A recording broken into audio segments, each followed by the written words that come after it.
It's Muskogee Creek, Locusi, Johnny Gators, and Bosalini, Hannibal, listen, this party, red Nana, red tsunami, red creeks in a red Ferrari, red clay, will range your bodies, medical, and exabody, ya, bless, they call me Mr. Manifest, you fellas screaming out the chat, I got this technique better, I found my destination through a red light, rock your soul through the daylight, hot jump going crazy, right, Nazi going crazy, right up, man, fight, I'm purple hazy through the night, I'm thinking chili out of spite, I'm making suki for the slice. I'm speaking Alabama cream. I'm South going through the streets. I vodka raiders out of name. Kusi King is out of range. Kusa.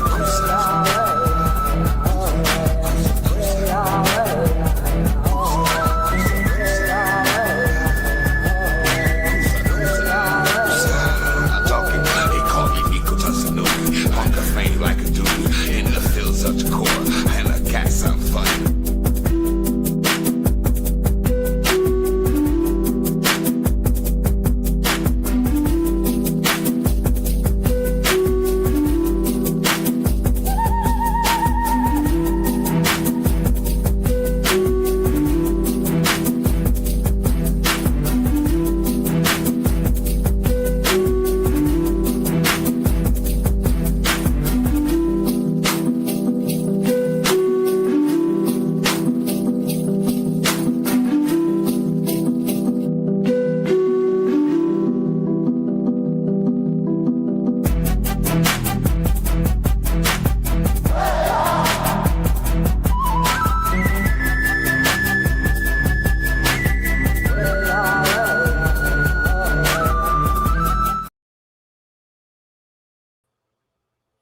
First name's Donnie, last name's Glover, entered to winning for the long haul baby. It's a beautiful day. I hope that you're well out there, ready to get popping on this Indigenous series. We've covered a lot of different topics. Remember who you are. That's our theme tonight. Remember who you are. Basic math. Here we go. 12.5 million Africans were snatched from the continent in the transatlantic slave trade. 12.5 million. Google this. Don't take my word for it. You can Google it. Of the 12.5 million Africans snatched from Africa, transported across the Atlantic in the transatlantic slave trade, also known as the Mayafa, only 4 to 6% came to North America. 4 to 6%. That's roughly 388,000. 388,000 to North America, probably 10 million to South America, namely Brazil. 400,000 to North America, 10 million to Brazil. 400,000 to America, 10 million to Brazil. In America today, 44 million black people. In Brazil today, 110 million black people. Do you see where the math ain't mathing? The numbers just don't add up. All this time, we've been sold a narrative that we came to America in the bottom of a slave ship. But wait a minute, if only 400,000 came here and there are 44 million black people in America today, you got to start wondering, 400,000, 40 million, 10 million go to South America, and Brazil today has 110 million. I don't know about you, but that don't add up. The math ain't mathing. It's just not. And so now we have this scenario called cognitive dissonance. I'm giving these facts, but it's hard for me to realize that this is true, and what I've been told and living for 60 years has been a lie. Cognitive dissonance. I know damn well Santa Claus wasn't a white guy, but still, I think Santa Claus was a white guy, or that Jesus was white. That's what America has done to us. It's got us to forget who we are. We call ourselves kings and queens. We call ourselves kings and queens. A lot of us do. We've really got to dig deep and understand the true meaning of what our ancestors endured, what they went through, what was taken from them, the trauma, the collective multi-generational trauma from slavery to colonization to losing the war. We're not descendants of slaves. It seems more like we are the descendants of prisoners of war. Our team lost. And we were sold out to people who were melanated too. Just like today. We have melanated people in some of the highest offices in the land. But when they get there, how many of them remember to go back, to reach back, to send the elevator back down to the first floor? That's what we talk about on the show, the Indigenous series, remembering who we are. If Grandma told you that she was Blackfoot, that makes you Blackfoot. Duh.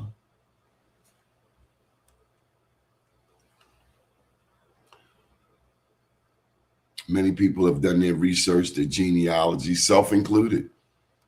Hannibal will chime in shortly, but I had him look into my ancestors on my father's side.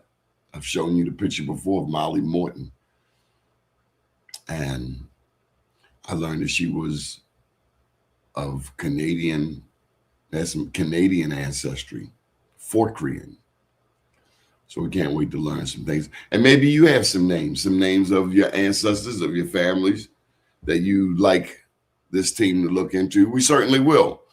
But we'd like to get your thoughts. We'd like to hear where you are from, your city, and your tribe as we go into this end of year, for us traditionally, end of year. Most people around the world, it's the end of year. Some celebrate Christmas, some Hanukkah, some Kwanzaa. But in all, many people will be getting together with their families, at least from an American perspective. We look forward to getting together with family. We try to get a couple of therapists to come on the show of what not to do at the family get-together. I think we clarified it on the last show. Don't get drunk and start the same fight with the same people. Wells, welcome to the show. How you doing? Good. Good to see you. Good to see you. Good to see you. Good to be seen. Absolute. Your city and your tribe. Let me just, okay, cool. Hannibal James. Hey, there he is. Everybody. How Hey, y'all now. doing? Good. Absolute. Yes, sir. Man, I love that theme song. Who is the girl dancing? Well, that's the Queen of Kusa, I guess I call her. So for everybody to know that Kusa is the capital of the Muskogee Nation. So my people come from the capital of the Muskogee Nation. So we come from where the head chiefs of the Red Sticks come from. So tonight I will let you guys in on a little bit of my family history, which is a lot of you guys' family history if you descend from places like Georgia or Alabama or Southern Tennessee. So if you got any Muskogee ancestry, it's probably a good thing to listen tonight. Who was the girl in the video, man?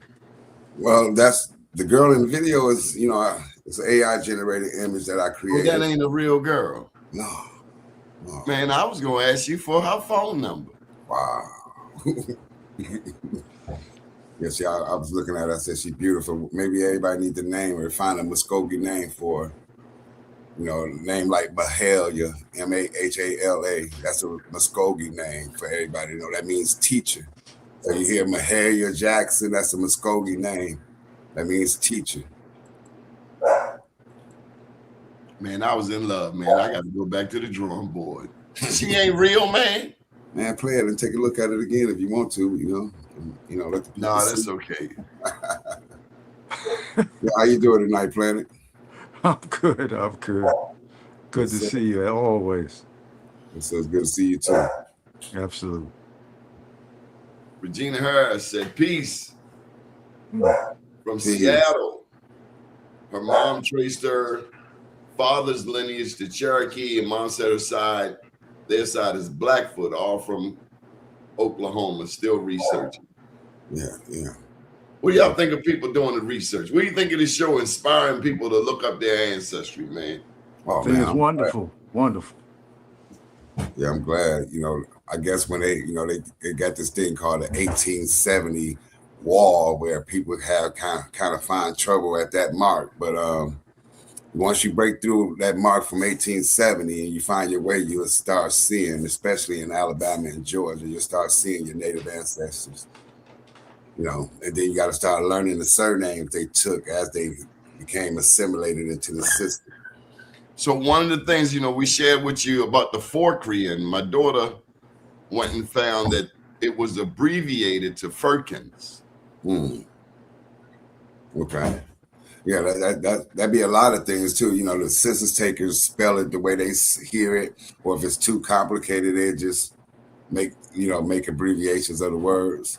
But it's certain techniques you got to use, and it's like due diligence with this, But I also imagine that you find patterns. You find patterns in the way people have been categorized. It only makes sense. Do you find patterns? I find patterns on the way people categorize and the way people are named. You get what I mean? The names follow through the generations. You get what I mean? There's certain names that certain individuals, like females, would carry, like Jemima or Keziah, them type of names. Them names is real got ties to the nations, especially like what's the lady said she got roots in? She from Seattle, like the Saponis or the Blackfoot. People got to get in the habit of calling them like Saponi Indians from North Carolina, because that's what a Blackfoot is, the Haliwa or the Okanichi band of Saponi Indians. So they come from out of Saskatchewan, Canada, coming through Ohio, Fort Christiana. That's the history there. So, right. I want to do a little clarification. I'm people see where are you at, Alaska? No, I'm in Baltimore, and I don't like the cold. I don't know where I'm from, but I know I'm from somewhere warmer than Baltimore. That's what I know. In my DNA, I know I was from somewhere nice and warm, not Baltimore. Baltimore too cold. Chicago too cold. Chicago way too cold. Detroit just sounds cold. Yeah, man, we got Michigan. We got some of the weirdest weather ever. Day before yesterday we was in our 20s. Today we 52 degrees. So it's kind of crazy. Baltimore did that. It was bitter cold one day last week, and the next day I swear it was warm enough to wear shorts. Right. That's the way you catch pneumonia around here. I don't wear the shorts. Horace. Peace, brothers. What's going on, peace Black now. Jesus? How's everybody, man? All right, man. Good to see you. This Kundalini energy is rising all over Turtle Island, man. Bringing this heat. They try to blame it on global warming. That ain't got nothing to do with it. So this comment in the say, Hannibal, what are the best websites for doing genealogy? I say if you want to look at, ancestry.com, far as their infrastructure is good. I wouldn't pay for it, you know what I mean? But if you want to look at census records for free, you look at familysearch.org. That's the Latter-day Saints. They got all the records. They people compile the information and give it out for free. Ancestry charge you for the same information, but I'll start looking there first. They got a lot of probate records, land records, deeds, and stuff like that. That's a good place to start. Florida does sound nice. I'm working on a doctorate right now. I'll be in Baltimore at least for another 3 years till I finish this paperwork. Horace, what's been happening with you, man? Not much, man. I just left Florida, man. You broke up. Say it again. I said, y'all,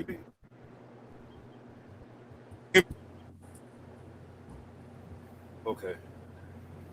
I'm at to go out and come back in, man. Okay. All right. Okay.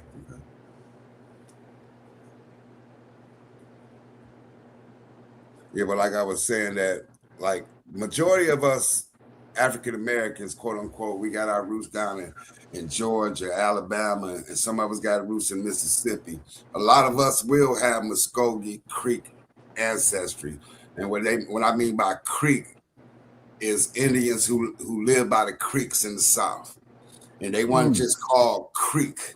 It was, you know, you got your Alabamas, your Hitchities, you got your Tallapoosa's, you got your Abikas, you got your Natchez, you got Miccosukee speaking people, you got a plethora of tribes. You get what I mean? It all depends on what location you was at, and that's my people from South Carolina and Virginia. I hear you often mention those other states. Yeah, and the research I've done, Spartanburg, South Carolina, Orangeburg, South Carolina. So then in Virginia, Halifax, near the South Carolina border. Is that right? Near the North Carolina border. Right, like they got a Halifax, Virginia, and they got a Halifax, North Carolina. That's where that's the Helene, where the Occaneechi Bands, Saponi Indians are. They're in North Carolina.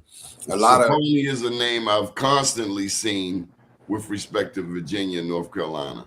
Yeah, because even the Saponi, some of them in the like I said, the Lumbees, all these Saponis, Lumbees, you got the Cheru, the Cheraw. That's a Siouan speaking tribe that's come from Saskatchewan, Canada. What I'd love you to see you do is a chart. I got one. I just have to. I'll make it available for everybody. I know it's a lot to put on a chart, but if we could just start there and see where we could go from there. One thing you have mentioned I'd like to hear you speak on is how you can be a part of. You may have two tribes that you're associated with. Oh, it could I've be heard you say, like I've told you, I know that my great grandma was Blackfoot, but I've heard you associate the Blackfoot with another tribe. So Blackfoot is like the translation of the meaning of the word. And so it's Mona Suckapona, or people on the black feet. You get what I mean? So over the years, people saying that I'm people on the back feet will get translated to Blackfoot. But this get to be your Saponi Indians or your Yesan or your Yesa people. You get what I mean? Yesan. You get what I mean? So them the people that came from out of Canada and came from Saskatchewan out of Canada, right above Illinois, and came through Ohio Valley, through Virginia, through Carolinas, and thus us. You get what I mean? So the natives was moving. You get what I mean? It was war amongst them. You know what I'm saying? People was, especially, it was all over. From the south, up north, you know what I'm saying? From the Iroquois, pushing the Algonquin tribes south to the Muskogee, and the Muskogee pushing back up north. And then you got the Chickasaws and the Choctaws and affiliation. You got with the English, you got the Spanish coming in, you got the French coming in, you got Jewish people here, you got pirates here, you got all types of entities. So it wasn't, it wasn't just cowboys and Indians like the Western show. Oh no. Go ahead, Prime. One of the Westerns kind of mess up our perspective of history too. One of the things is that normally when they depict Indians, right, in as Donnie was talking about, in terms of cinema, right, it's usually the war party, right, and it's usually between 15 and 20 people, right, and then they go back to the teepee, Well, all of the monuments, all of the structures that are here couldn't be done with 20 people here and there. There were millions of people here. And that's something that the cinema does not ever illustrate. Right, You know, right, so people have a very warped understanding of history. right. They make it seem like it was a vast empty land, and Correct. that's not factually Correct. true. You know, you can go back into when I think one of Columbus's people, he ordered them to come up north into like Florida, and they came and they, like they normally do, they kidnapped people, and they took them back over to Ferdinand and Isabella, and Ferdinand and Isabella questioned them, and this native told them about how vast the North Continental America was, that it went from Florida to California. They called it leagues, and back then that's how they measured distance. So from Ferdinand and Isabella commissioned like 600 slaves from out of Africa with their Portuguese or with a Spanish fleet, right? Hmm. And they came to here to the PD River, and this is facts.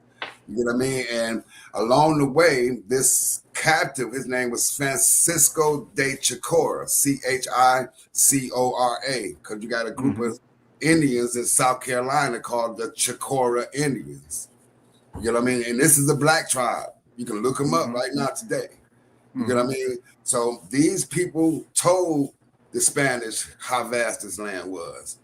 But when they got here, they knew they was going to be captives because of how they was treated on the ship, and they killed everybody, a lot of the people on the ship, a lot of the Spanish, and they escaped in the PD River.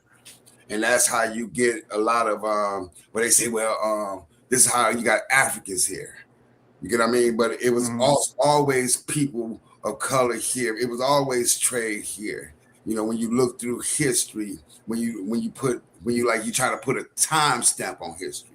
So I want to say, for the record, one of the most challenging things is the lack of written records. I think that it's the lack of it being in one location. Or if there were written records, did the Smithsonian snatch them? So you got the Smithsonian, but you got the Department of the Interior, and you got the Department of the Bureau of Indian Affairs. You got records in Spanish. You got records in French. You know, you got the Catholics. You got the Jesuits. Who else you got? As far as you can get information, you got the Barons of Maryland. You know, you got the Calverts, the Arundel. What's the name of that family? That is a Arundell, something like that up there in Maryland. This is like a Arundel, yeah. Yeah, that's like a high class family. And you got the Turnstiles, the Turnstils. You know what I'm saying? All these high class family. Yeah, you got these. What, you follow these. What make them high class? Because What I mean high class is status amongst the Europeans. Right. This is what we got to recognize. The ones that be having sex with their cousins. I say the Europeans have a hierarchy system. We got to realize when we want to understand this Native American thing, that it was a hierarchy system that got us kind of destroyed. Because you had at the bottom of this European hierarchy, you had the Scottish and the Irish, and then you had these Scottish and Irish fighting and vying for a position amongst the Spanish, the French, and the English. So these Scottish people, when they were like normal. Hold up. The Moors just taught the Europeans how to bathe. Now you telling me they high class? I'm a little confused. What I mean by high class? A generation ago, you was sleeping with animals. I mean, how you get so much class so fast? I'm trying. I guess I'm saying it a little bit. I guess I'm being. Don't be too generous. Aristocracy or autocracy.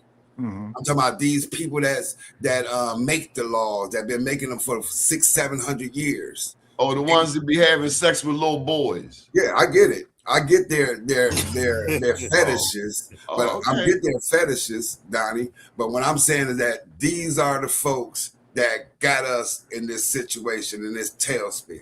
Well, then we need to undo that. We need to put a dog in his place. That's what I'm trying to show people. Like by the time our emancipation happened here, the Spanish just left here about 20 years, 20, 30 years.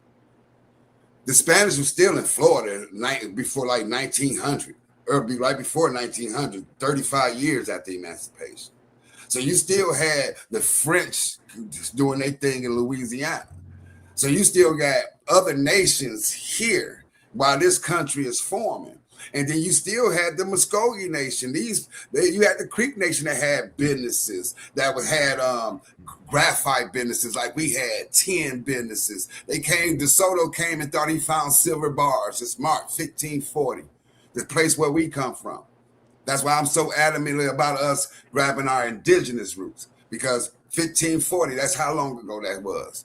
We coming up in the next 15 years. We talking about 500 years in the place where I come from.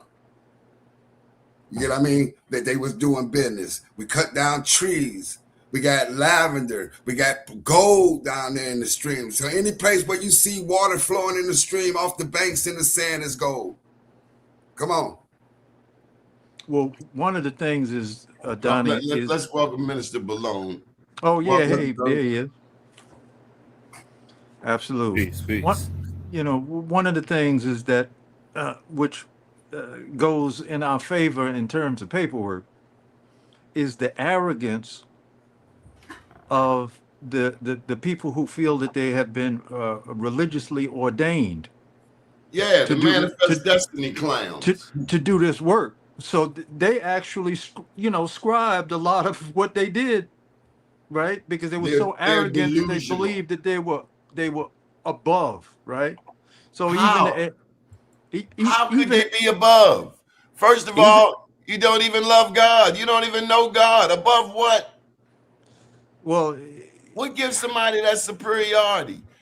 You were eating rats. You were eating other people. What in the hell is superior about that? That's because the Pope is the highest person on the land. Yeah. Anything that he said was law. So he was there. I mean, according to them, he was the direct, like Jesus is in the Christian world of God. Yeah, he was the vicar of Christ. He needed a woman, and they need to leave them little boys alone because they sick. I said it. Yeah, I mean that's the reality of it. Yeah, but there's still other. Just like this president, they know this man a they thought they were superior. I'm sorry, got off on my tangent. Yeah, that's what made them think they were superior, because he handed down that decree of the Doctrine of Discovery. But the last pope before he made his transition rescinded that same doctrine. When they marched that totem pole from Washington State to Washington D.C., the Siberians, marched that in our steed, where we should have been the ones marching that, but nonetheless.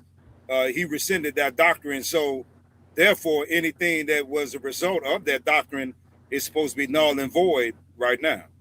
Mm-hmm. America has been giving us some bad information for a long time, and we need to do our homework and stop believing this crock of crap, because if we knew our true history, we wouldn't be falling for this okie doke.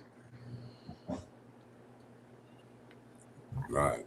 We got to start creating those Rothschild institutions and all these other types of institutions that people are doing the research. Like you said, Donnie, what makes them any smarter, any better than anybody else? They just spending all that time taking up all the research. No, I don't think we got to learn how to build the businesses. I think we got to learn how to protect them. Well, I'm not saying nothing. Well, I'm not nothing, but I'm not saying businesses. I've spoken here before about, I think, business, especially specifically with Black business, we still got a long way to come. But what I'm saying is institutions teach you. It's just your institutions and your community is who educate you. All we know is what we're told. Our parents only give us what they have. We've been stuck in this system. Our parents did a good job in many instances, because frankly, we've built colleges, we've built hospitals, we've built most anything that we need. We have done this. The challenge comes in when those other people start making it difficult. We built colleges that teach their curriculum. We built Correct. colleges that teach you how to build into their economic society. We've built colleges with black people, but not black minds. No, they were black minds. It may not have been for a black system. I think that's where you're going. And, you know, everybody has been taught to, everybody else has been taught to, no matter if you were from another country or this country, they've been taught to go get educated and come back and do for their own. Where did we get lost? Carter G. Woodson said that in his book, The Miseducation of the Negro. We're the only ones who send our kids to school to come out and work for somebody else. Yes, you're right. I'm even saying think for somebody else too. You're right. We think for other people. Well, because when we do build our Black Wall Streets, they burn them to the damn ground. And Donnie, I want to touch upon something that was said, how we, need to educate ourselves and, learn our history. And, I'm most definitely in agreement with that. But also, I take into consideration one of the statements of Prophet Noble Drew Ali when he said that the European isn't going to stop until he looks death in the face. I understand. So we gotta teach institutions on how to put death in your face, how to protect yourself, how to use arms, how to do it in various different ways of arts of war. I think we have done very well, Balone, to be 15% of the population, if that's the number. For us to be so outnumbered, we are a dynamic people. No doubt about it. It's that, again, I just think that I'm not looking at it as a negative connotation. What I'm saying is that too long have we again been building up somebody else's home. But that's for everybody. I'm listening to everybody talk, but that's called self-determination. You can't do them things in no other man's country. You can't say, well, I'm gonna do it my way here, and this ain't your land. You get what I mean? There's no way. It's like a fallacy. I was the one that, I was in the Marine Corps, so I came to other nations. I'm telling you, you can't, unless you your own nation is the way you're gonna put your home thing down. You know what I'm saying? What I'm saying is self-determination. By being a Muskogee Creek and being a red stick, you got the right to self-determination. You got a group of people out west in Oklahoma right now call themselves Muskogee. That treaty, under a treaty called the Treaty of Cassetta, 1832, that divided our nation. Only one chief signed that treaty. It's 82 other chiefs and other tribes, which is us. You hear me? Us. If you do your due diligence, you will find your connection and you will be able to see that we got the right to self-determination. Anyone who comes from Alabama, Georgia, Mississippi, if you connect your people there before 1832, you on. Can I ask you brothers a question? Can I ask you brothers a question? Yes, sir. So, say for instance, we do make these connections that you're talking about. Right. We still dealing with people who only thing that they believe in is bloodshed. They're so explicitly laid down in the Quran when it says that whoever were creating them were creating someone who doesn't do anything but spread mischief and bloodshed. So once we make these connections, just like in the movie Troy, Achilles told dude that there are no pacts between lion and men. Right. So we make these connections. So what do we expect from them once we make these connections? Nothing. We doing it right now. The scorpion still sting the frog. So what I'm saying, brothers, is this. So the frog got to dump the scorpion in the river. When that treaty happened, and the Trail of Tears is the Cherokees walk. But no, hold on, brother. I hear you, brother. I'm looking for an answer to the question, though. Yeah, I'm about to explain to you. Okay, my bad. When them Creeks walked out west, Creeks stayed behind. They was allocated 320 acres and 640 acres. So that means that you got families of African Americans now that is rightful heirs to 620 acres, 340 acres, or 640 acres and 320 acres of land in Alabama and Mississippi or in Georgia, that people were enslaved, that their enslavers took from them. So what I'm saying is that when you do your due diligence, you have a case for redress, or you can not do anything or sit on your hands. What I'm trying to do is say, here's something that you can do. Mm-hmm. This is what's doing. But I mean, we dealing with people who've broken 1 million treaties. They haven't broken this one though, Brother Horace, and I'm agreeing with I was saying the same thing, is that there is over 500 indigenous governments here. They ain't shooting nobody. You're not hearing on the news that they running down on these people. You're not hearing that these people being killed. That's because they haven't been hit hard with the reality of them losing their power. Well, let's have that good problem. Again, it's only our people who's every time we get to the chance to be like, this is a way that we can move, we have to govern ourselves. We sit at the table and we debate all day about what these white people can do to us. We got to fall forward. If they going to do it, they got to do it. We sitting here doing nothing about somebody who. I disagree with you, Balone. That's so disrespectful, Balone. People have been fighting and dying for black people since we got here. And so Donnie, you can't keep these things about this. It's coming from a kind of like you don't know the people who died, who got hung, who got murdered, who got shot. I've seen the same history as you. You can't project other things I'm not saying in 30 seconds of me speaking. What I'm saying as well is that people have fought. You said we didn't fight. We fought and died. I said that people have been always getting to this fight. That's what I said. People always get into this fight. When we get into this obstacle of what do we do next? He didn't ask me what happened before. I keep talking about going forward. His question was a forward question. What do we do if we do these things and then these people never respect any treaty? He didn't ask me about what happened before. I know where we have come from, but the facts is from Dr. Martin Luther King, from Malcolm X, from Howard Blyden, from all the greats, Martin Delaney, the father of nationalism, all the greats out there. The point is they all said, we got to separate, brother. When are we going to organize? And the brother is saying up there, the Muskogees is doing it. I'm telling you that we have a specific tribe that has a tribe for people like us that got to transition. I'm also saying it's 500 indigenous governments here that is operating.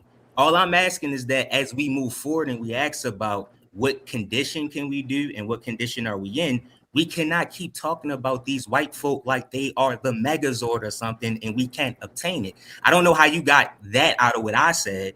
I was focusing on because it's like you're saying we haven't been working to live and build. About the same thing. To make and build despite them. But yeah, they are reality. Yeah, when we go out that door, we can get locked up for looking like the wrong people. We have seen with the FBI, with COINTELPRO. We've seen what assassinations do. So you got to understand, yeah, there are people that put who have blood in the game. I think you misunderstood what I said as far as I don't think he's saying that. Anybody else. I'm not saying any of that. What you said. He ain't saying That's that. what I get from you. No, I'm not saying none of that, brother. I'm not even going back that way. Yeah. I'm going forward to say we have to stop fighting about the whole, well, what if we organize and they come at us with force? If we organize, we need to get prepared, and prepared in the sense of indigenous government, indigenous. What makes you think culture. we're not prepared? Because we're not organized. There's no such thing as a black community, Donnie. I'm not here to lie to you, brother. We can talk about it. There's no such thing as a black community. People are organized. They might not be organized with you, but people are organized. They may not be organized with me, but people are organized. That's not true. People are more NFL fans than they have a moral consciousness to our people. We say black businesses. I can't say that because I haven't met all 44 million black people. But black people, when that man threw that head up in the air, That shows you exactly what time it is. That's not teaching our people, brother. We don't That have shows you that we are ready. We are That's ready. not teaching our people, brother. We fighting, yeah, we do all Our those things. people don't. What Our we talking people about don't is freeing our necessarily people. need. Belong. Our people don't necessarily need anybody to teach them. I disagree. We don't have no representation in politics. We don't have no representation as far as at the table with economics. We don't raise up actual people to lead our communities in the reference to civics. We're doing our thing individually. I think that a strong organization with representation as well as unity is the NOI. I think that on the land right now, the Nation of Islam is probably leading the pack with that particular conversation, you know. But I'm not in disagreement with what anybody's saying. I understand where Donnie's coming from. I understand where you coming from. I understand where my brother Hadamo's coming from. But what I'm saying, when I take the teachings of Noble Drew Ali and I look at the sayings, he say, man, these people are not going to stop until they look death in the face. That's a strong statement, man. So let's see it. Let's see it. That's all I said. Well, all I said. I mean, but this is what I'm saying. Look, okay, I don't know how it is where you from, but up in Chicago, we had vice lords, we had Black P. Stones, Mickey Cobras. They still in existence, but they broke up the unity because we talking about tribes that are like armies, man. You know, the Italian mafia, they got this big bad reputation of doing this, that, and other, but they didn't want to go to war with the vice lords because they knew what it was going to be. So they let the government come in and sort of mediate and manipulate the situation and turn it around and turn it into something that it's not. So the unity on a large level, we don't have that, but we still have unity in the ranks. Like I said, the Nation of Islam, and I'm strong advocates for those brothers. As a matter of fact, shout out to them. Shout out to my man Rizza Islam and the Honorable Minister Louis Farrakhan. But yeah, man, if something has to be done, because I just sent you guys a picture earlier up in Ohio where we got a cluster of pyramids right there where they're trashing it, man. You know, we got a whole landfills. I got at least 10 different landfills that are trash centers right now, man. And so while they are disrespecting us continuously, man, and it hasn't stopped yet, but yeah, man, I'm gonna step back, let somebody else speak.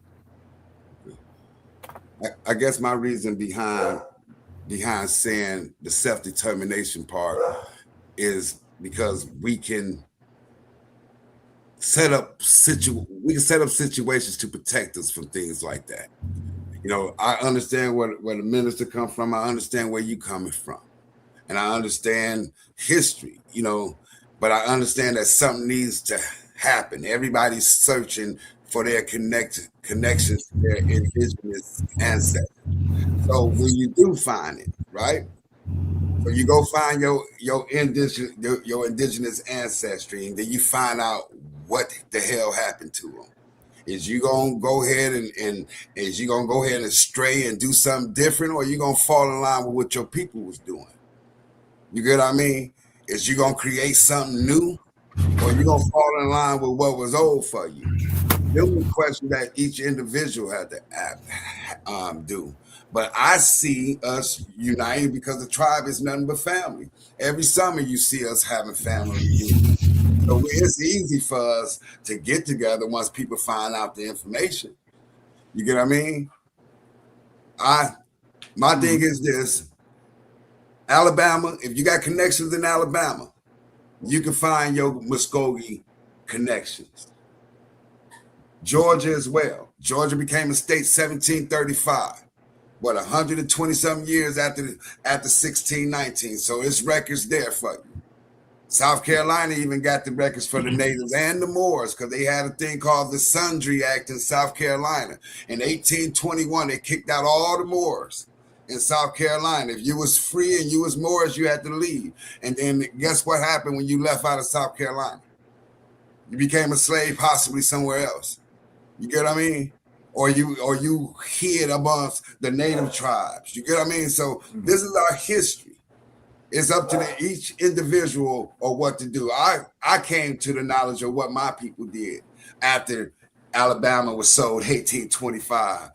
You know what I mean? Then after they was food to get some land allotments. And then after that, we enslaved and then we freed 200 years later. You know, we hear my third great grandparents was living back then. My third great grandfather, when that 1825 happened, he was what, 30 years old. My third great grandfather. So it's not that far in the deck. You know, he's seen it when they sold it. He's seen when they actually killed the guy who sold it. You know what I mean? What I'm saying for Creeks, for Muskogee people, that we got a right to be our own people. I ain't talking to Cherokees. I ain't talking to Choctaws or Chickasaws. I'm talking to Muskogee. You know I'm saying that you got roots in Alabama. You got roots in Alabama, Georgia, Louisiana, Mississippi. Why you exclude those other tribes? Because all them other tribes are sons of ours. Because if you're a Seminole, you're a Muskogee. You're a Choctaw, you're a Muskogee. You're a Chickasaw, you're Muskogee. Them just other banners that they just falling under. They lying to the people. You get what I mean? Well, I'm most definitely, down with the Kuji Chagalia, self-determination. What I'm saying is that when I study, and I've used the past, the present, and the future, and try to put them in one plate to get a greater understanding.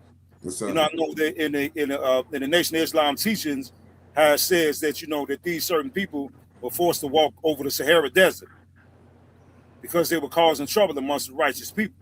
So now at some point, something's going to have to take place. I don't know, with the uprising of the people's consciousness, with the land. And like the sister said, the spiritual movement is probably what I was pointing at for the most part, because supernatural interference is most definitely going to have to take place. Yeah, I think it's happening now because you think about it, nation destroyed 200 years ago. It's 200 years here. And here we is waking up. I'm finding out, hey, we Creek, but not only Creek, we come from the capital where the mother town, the head ancient mother town where DeSoto came to live off Hatchet Creek. That's where my people at right now. Talladega, that's where Andrew Jackson came in. And then I'm finding letters from the guy who enslaved us to George Washington. So the whole history of this nation falls within my family's history. So it's to tell our people. Brother. Yeah. Huh? Yeah. This to tell our people. I know my granddaddy was from Morgan City, Louisiana, and wore feathers. I've been going to Mardi Gras since I was a shorty. Yes, sir. And that gang culture, the gang culture the Mardi Gras Indians got. That's Muskogee. That's Red Stick in lower creeks, upper creeks and lower creeks. How they dance in front of each other and how they call each other out. I appreciate the awakening of the people that own the land, man. Yes, sir. More than anything, man. I love it, man, because it's a fire that can't be put out. And this just shows that it's going to continue burning because we still trying to put the pieces of the puzzle together. And the beautiful thing about it is our intentions, man. We serious, man. And that's the whole thing. That's what's playing about trying to figure this thing out for real, because we know that this is our land. We know that we have these other groups of people here that's not supposed to be here, that have the audacity to look at us as if we're subclass because they have came to our land and have been able to, gain a materialistic head start on us. But man, all that's gonna pass, man. Because I urge everybody to study the teachings of Noble Drew Ali. No, I'm not a Moor, and the Moor Sign Symbol of America. I have taken that path, but I've never been an official member. But I learned of Noble Drew Ali from the Gangster Stones. This is a street organization, the Black Peace Stones, because of the sciences that they had down in what was called the Mecca. But one of his sayings is that one day the wheels of fortune is going to stop turning, and when they start back turning, it's going to be in the hands of the Asiatics. Well, I agree. Well, Go ahead, Planet. well, one of the things is this: there's a deep, almost DNA energy, right? That wants the group, wants us all to be together, right? Now, on this panel, right? One of the reasons why we're all on this panel is because we're all deeply individual, and we have individually pursued the knowledge, right? Now, in multiple circumstances, whether that be the black Muslims, whether that be the Sufis, whether that be the African American historians, whether that be the indigenous people, whether that be our heroes from different generations, right? But we've all taken up individually the mantle to try to figure out what is going on, right? That's right. And what we do is we're going to take from each one of us, okay, this energy to make this manifest, okay? So I don't want anybody in the viewing audience to get it twisted. Yeah. Everybody up here is together, Mm-hmm. like completely together. Trust Mm-hmm. me on that one. Trust me on that one. Facts. Okay. Yeah, that's facts. Also, I just wanted to say this, Minister Balone, um, sending you the energy for you and your people on this fasting, this particular fast Thank you. that you're doing right now, because it's very valuable experience and exercise to bring in that energy. So I just wanted to tell them that. But Appreciate you.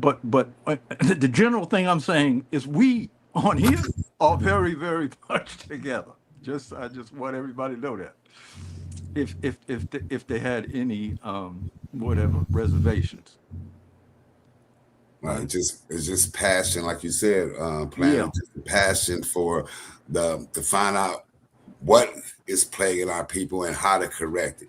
You know Yeah. what I mean? I remember years ago, like 1994, making a pledge to find out what I can do to help our people. And I went into many fields, you know, like I was telling you guys last night. I grew up in the neighborhood where Mosque Number 1 is in Detroit.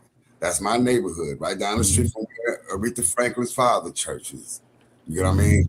I come around from a lot of people, strong people. You know, my people in Detroit, real active.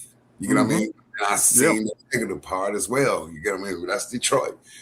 But then I'm seeing all of us, our history. Majority of us got roots back down in Alabama or Georgia. Just like you guys in Chicago got roots in Mississippi and Louisiana. Absolutely. You know what I mean? So it's family. That's the key. You know what I mean? Yeah. It's groups of people that's, you know, you might not think you family, but you are.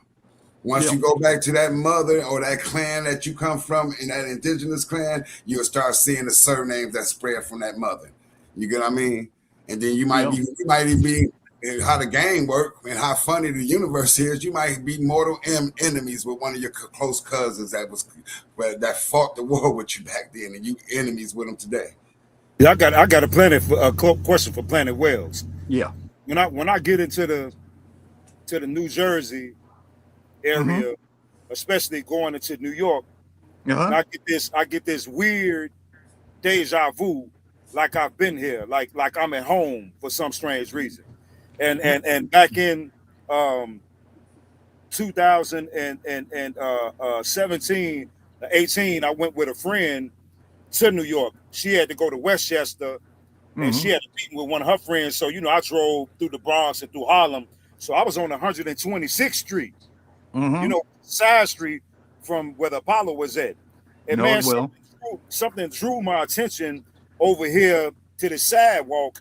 And the first thing that popped this in my mind is like, I used to stand right there.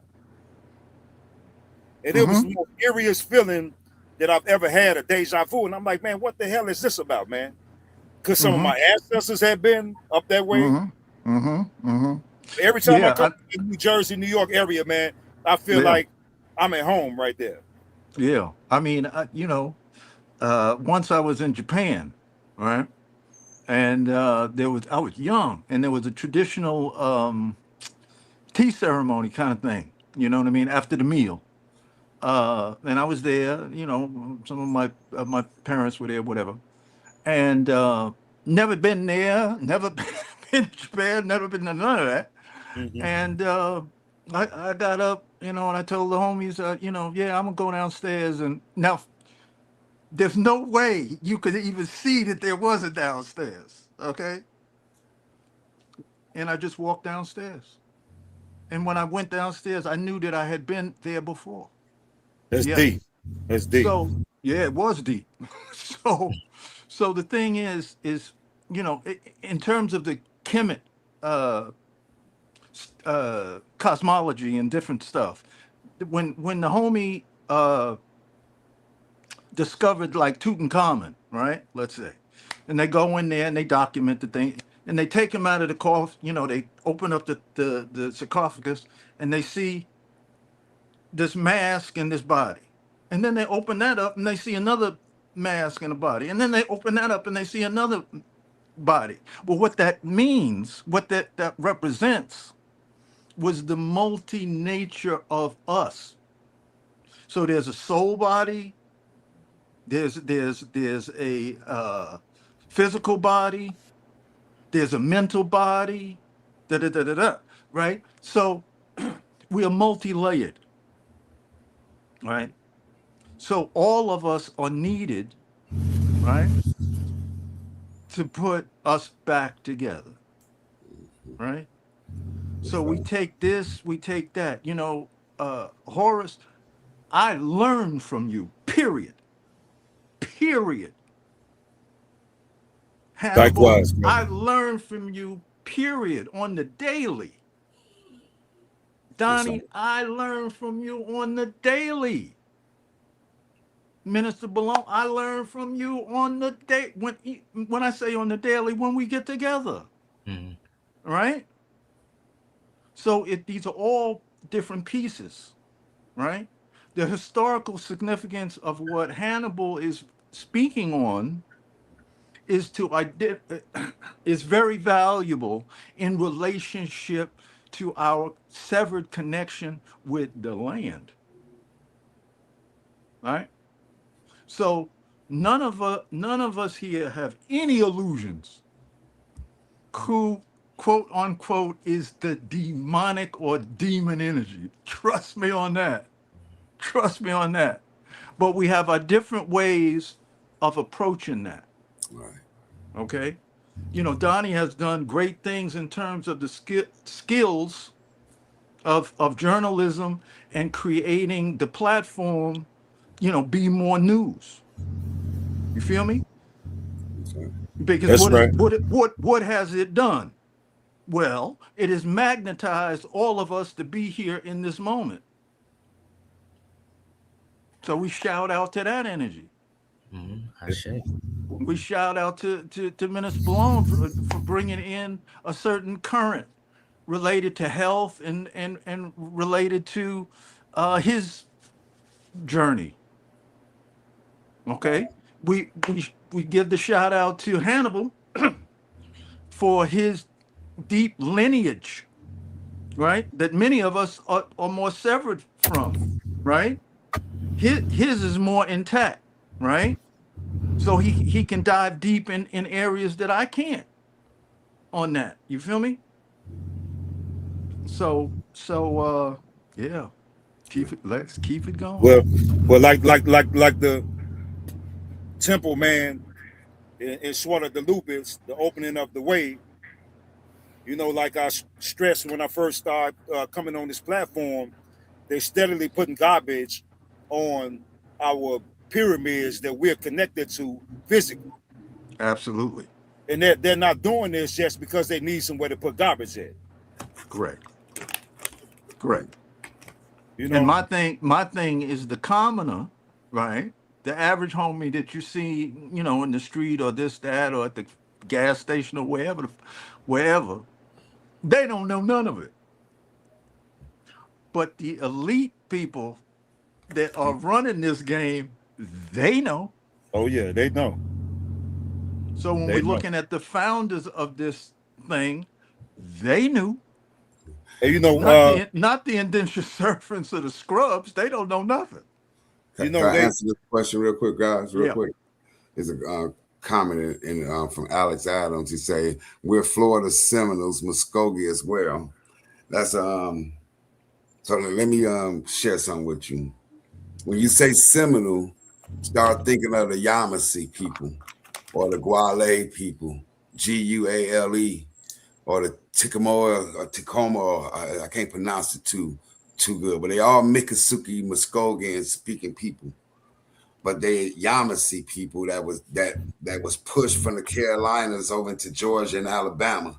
And then they fled and ran from Alabama down. They was with the Tallahassee people in Alabama. That's where the Tallahassee comes from, around there where Coosa is, where my place is. And then they fled south into West Florida, or back in the day that was called New Orleans was called West Florida too. All of that was Florida, all the way to Texas, damn near.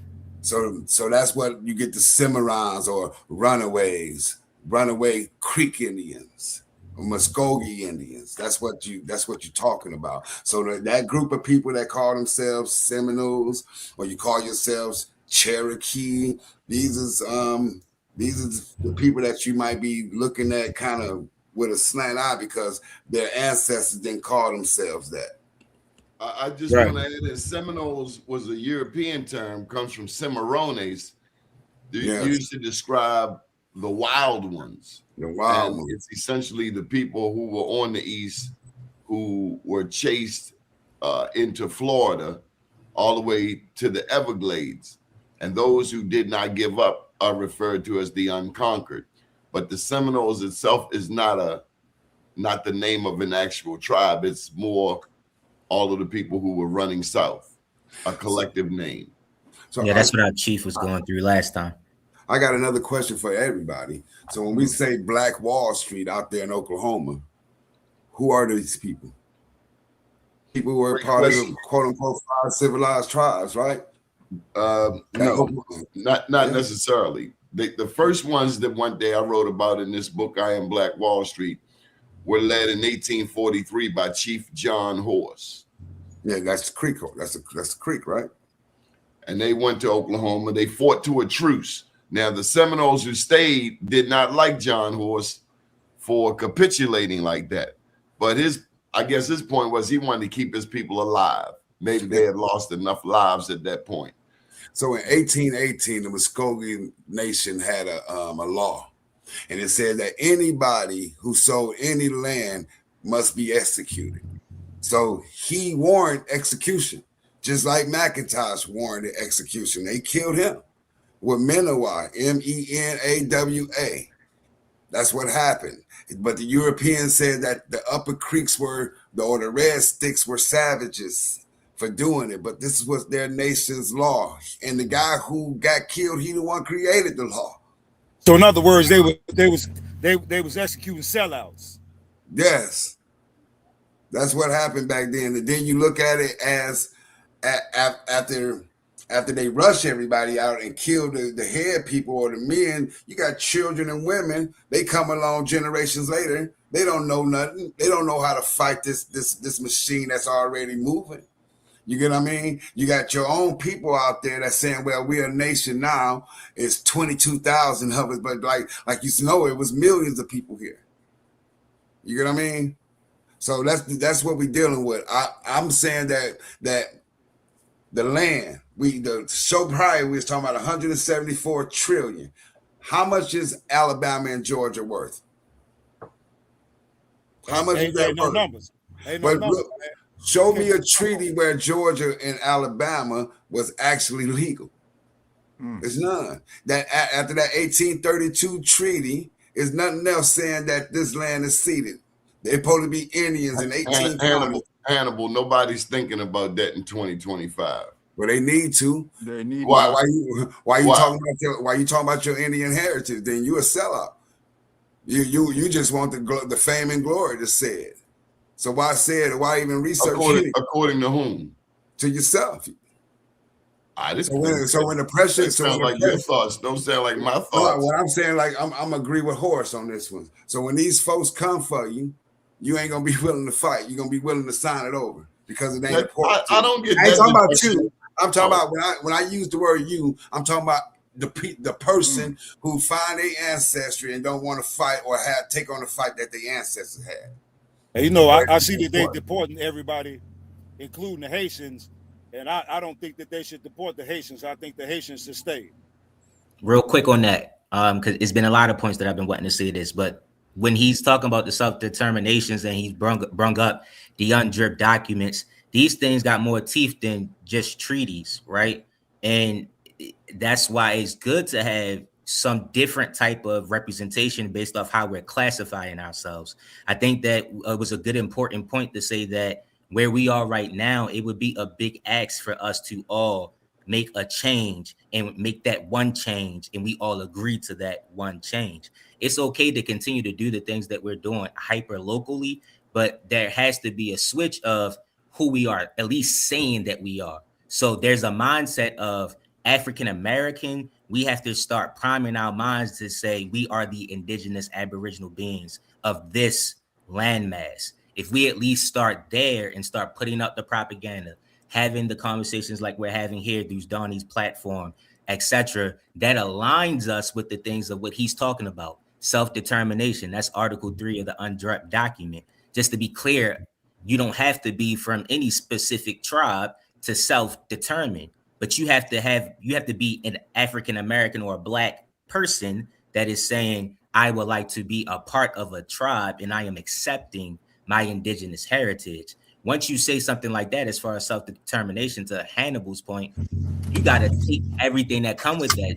There's things you have to do, and there's responsibilities that come with that, which is with the brother speaking to about how we're going to protect ourselves. Well, in those articles, it talks about you having the right to protect yourself politically, economically, bringing your people together to make sure that you can protect yourself from genocide.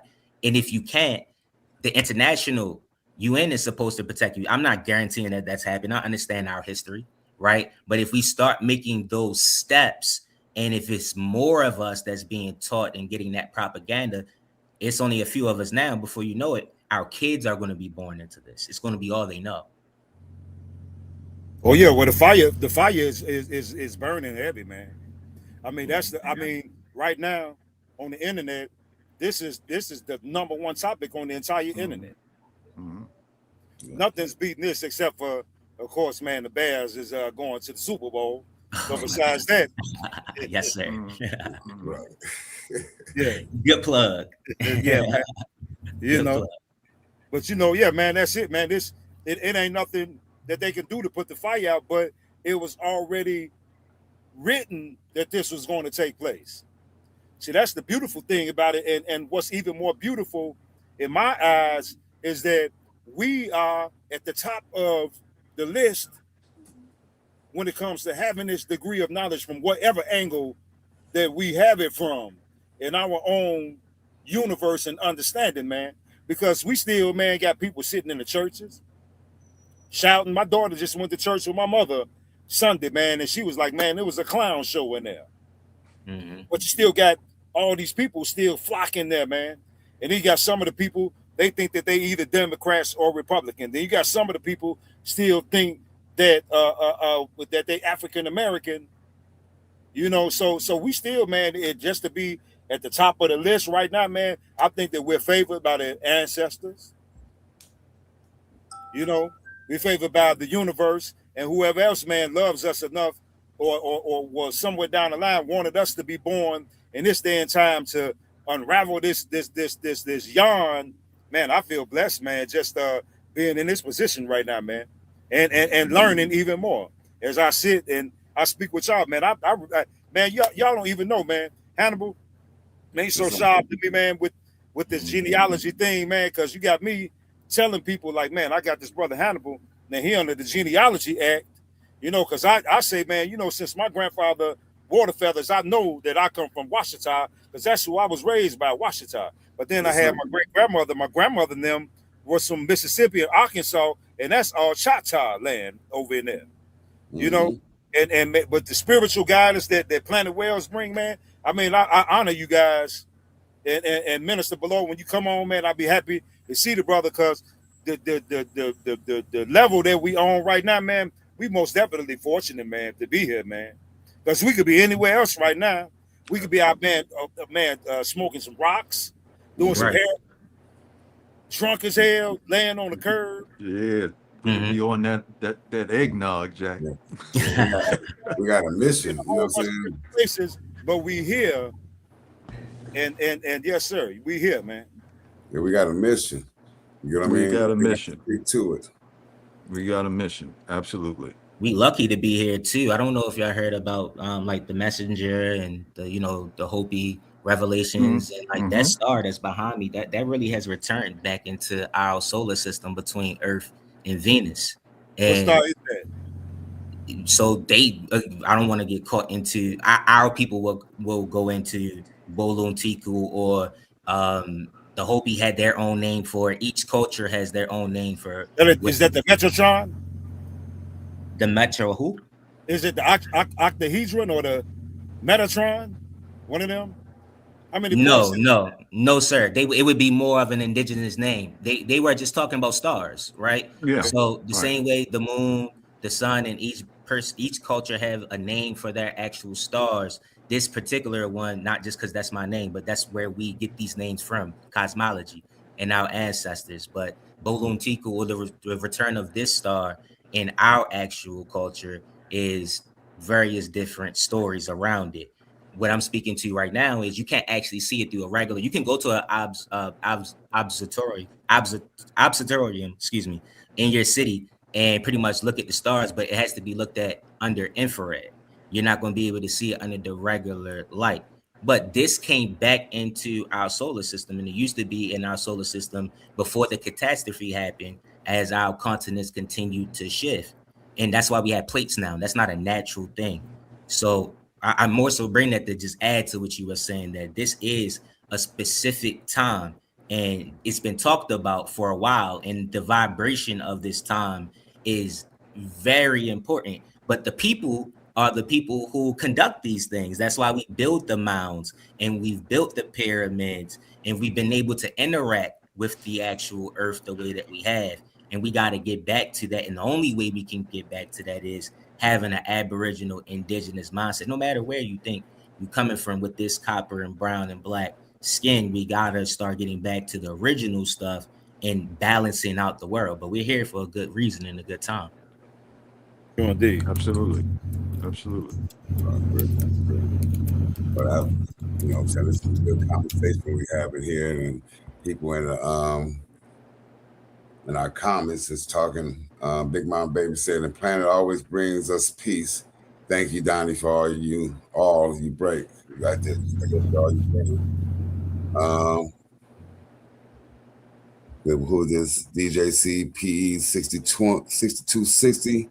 Thy words, your servant. Yep. Saying you use their words. We're looking at thy words, your sword. So that is word.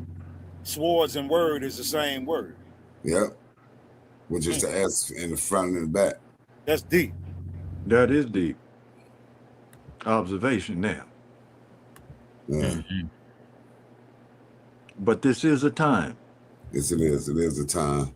So how do you...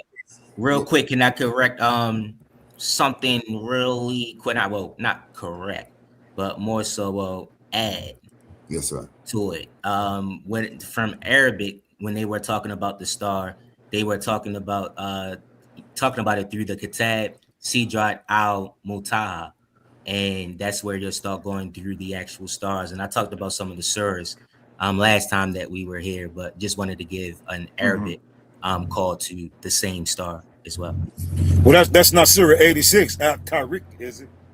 No, 53 was what we talked about last time about the rising of the star of Ceres, is when Ramadan is supposed to start. So that's Surah 53? Yes, sir. I'm gonna look at that one, because you know it's literally called the star. That's what Surah 86 is the star of piercing brightness, or what they call the nocturnal visitor. But also notice that in Surah 37, it says that they would try to get a listening in on the council if they would be chased by a bright and fiery comet. Wow. This one is by the star when it sets. Your companion is not incorrect, nor has it deviated. Powerful, man. Those are our sciences in those books, man. Yeah, it also talks about the 12, the world being split into the 12 and the 4. And it's literally, that's Surah 9, 36. 9 times 4 is 36. Oh, indeed. So you said that Surah 9 36, yes, sir. Wait a minute, is it Surah 9, 36 or Surah 12, Ayat 9? Let me give it to you directly so I don't mess it up for you. I'm gonna have to look that up, man.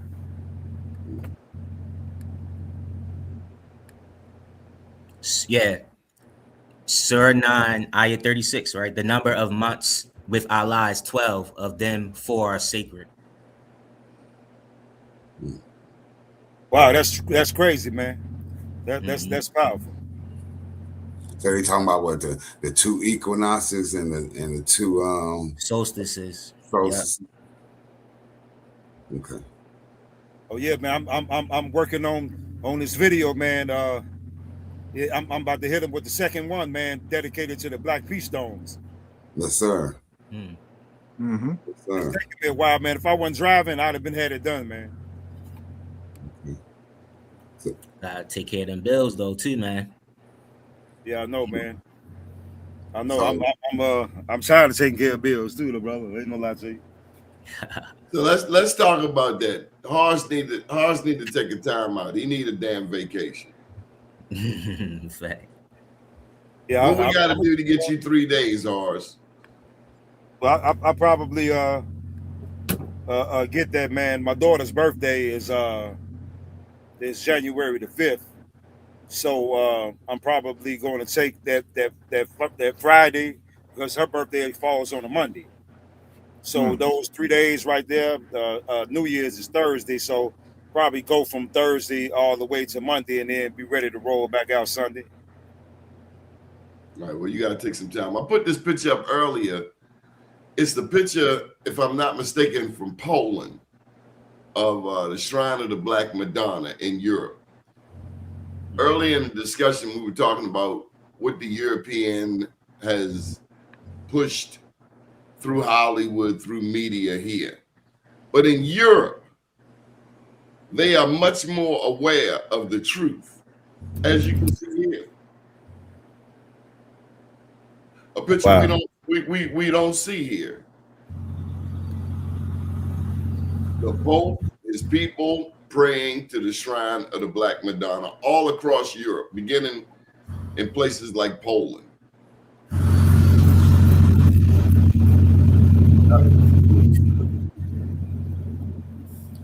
And while I have your attention, I just wanted to share this clip that I found.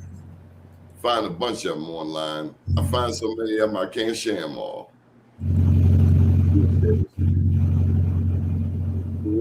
Are all just slaves from Africa? Then how the hell do you explain this? This is Saint Maurice of Magdeburg Cathedral in the 13th century, depicted as a Moor. A so-called black man, keep looking. This is Black King Balthazar in the Procession of the Magi fresco, who was also shown as a Moor. This San Benedetto il Moro, Benedict the Moor of Sicily, continues this tradition, as does the depiction of Black Saint Victor of Marseille. Saint Elisban, or Caleb of Aksum, was venerated in Spain and Portugal, and Saint Iphigenia of Ethiopia was honored in Lisbon. Saint Onufrius appears in Black Desert Father iconography, while the Black Madonna of Einsiedeln in Switzerland and the Black Madonna of Europa in Italy reveal long-standing Moorish icon traditions. Saint Gerion of Cologne was portrayed as a Moorish Roman soldier, just as Maurian, the Arthurian Black Knight. The Arthurian Black Knight appears in medieval manuscripts, alongside the wider tradition of the Black Knight of Arthur's court. Othello, the Venetian Moor, is preserved in early paintings, and records even show black gondoliers of Venice. Moorish pages appear throughout Spanish royal court paintings, as well as in 1502's Lisbon Palace artwork. Medieval texts contain Saracen giants, and early icons of St. George depict him as black. The black magus is preserved in the Cologne Cathedral shrine. Russian icons show the black guardian of the North Star, and European heraldry includes the Chevalier Moire Knight, early black lions of Flanders, and many coats of arms bearing the Moor's head symbol. Florence's royal magi processions included Moorish rulers, and heraldry across Europe widely used the Moor's head. St. Maurice's companions were shown as an entire legion of Moors, and a statue of the Black Knight stands in Turin. Iberian illuminated chronicles show black nobles. Medieval playing cards featured Moor kings, and Spanish processions displayed Moorish queens and empresses. So, if you're going to keep crying about it's pseudo and swear black people ain't never did nothing, while your whole research folder is just Africans getting peed on by cows, do humanity a favor, remove your head from your ass, hydrate, and go study these stone-carved receipts, because history is written in granite. It's time to wake up to this Moorish history. Open your eyes and not your ass. Very powerful. Hey, you know, I'll send a picture for you, Donnie. You know what I just thought about, man? Mm. How in the world do we have all of these major players from over there, but we don't have any history of any major players from over here? They trying to sweep this one under the rug, Right. and they just Exactly. whitewash You know the what I'm other saying? one. Because with this being the land of the original grids, you know, we had super major players over here. So who are these super major players that we hit?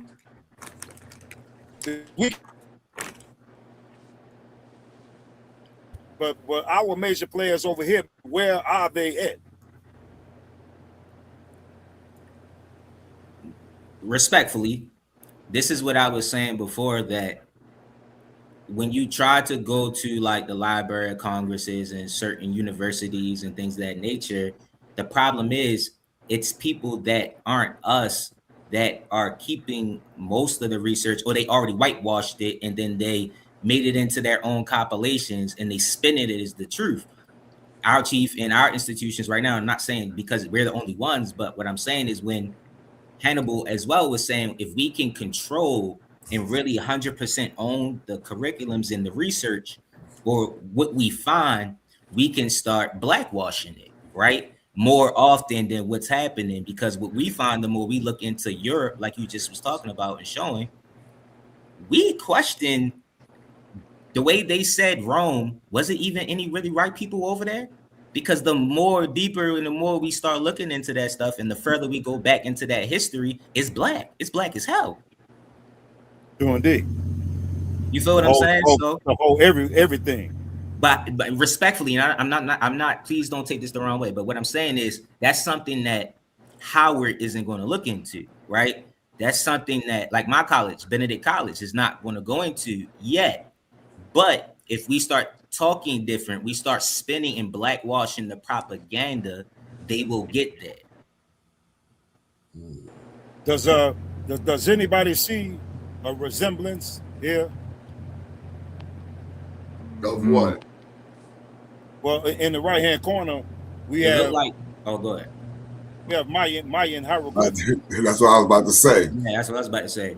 And then the squares, certain centers. You see if you look right in the middle, you see the face. Yeah. So this is what I meant when I said that our ancestors they in the land because of the engravings on top of some of the mounds and pyramids as well. So my observation, it led me to the notion that they send the land surveyors in, and then they know where to put the concrete at to actually pave on top of what was already there, so to speak. But it Right. damn sure, you know, yeah. So when I first saw this, I'm like, wait a minute, man, hold on. So now this is Atlanta, Georgia. This is heavy in Atlanta. This is heavy in Memphis, Tennessee. Yeah, because that's like I was saying, it's Samaya. You know what I'm saying? The Mayans or the Natchez is Mayan, or the Hitchiti Creeks are Mayan, ancient Mayan people. So that's what you're seeing. seeing that the Mayan influence, the ancient Maya. So when you get how intelligent were our ancestors to leave hieroglyphs in the land, not just in the pyramids? We've been here forever. I think that's knowledge that we ascend into now, a knowledge that we lost and knowledge that we trying to regain. Yeah. You get what I mean? But I do see what you say. And see what they do is that up under everything that we see here, they got these different electrical lines, whether they copper, fiber octave, blah blah blah. You know what I'm saying? And then we have people on top of them is sucking the energy, and Dr. Delbert Blair was the mastermind to let us know that this is possible. So this is a way that they're harnessing energy as well, to my hypotheses, but I most definitely see the hieroglyphs What in you the think they're doing with it, Horace? What you think they're doing with it? With the energy? Yeah. I mean that's a good question, brother. But who are they sending it to another planet? I don't know, man. I'm gonna have to do a little bit more research in order to answer that question to the best of my ability. Because I don't know if you guys see it, but I think I see wings on that lower right-hand corner. But I see a guy in the middle. That I see the little hieroglyphics to the left, like that, the ones that be on the wall, like in the Mayan temples. To the left, you see it? Yeah. I see what right there, exactly what you're talking about. I'm looking at it, and see, the thing is that this is I could only capture this in this particular frame, so it wouldn't be as diluted. But I could have elevated higher and got a better snapshot, because it covers damn near the whole land until you start reaching into the wooded areas. What area is this? Where is that at? Right there? Yeah. That's Atlanta, Georgia. Where? Well, I would have to go back into my I just snapped the picture. I would have to go back and find out exactly where, but I mean this covers a lot of miles.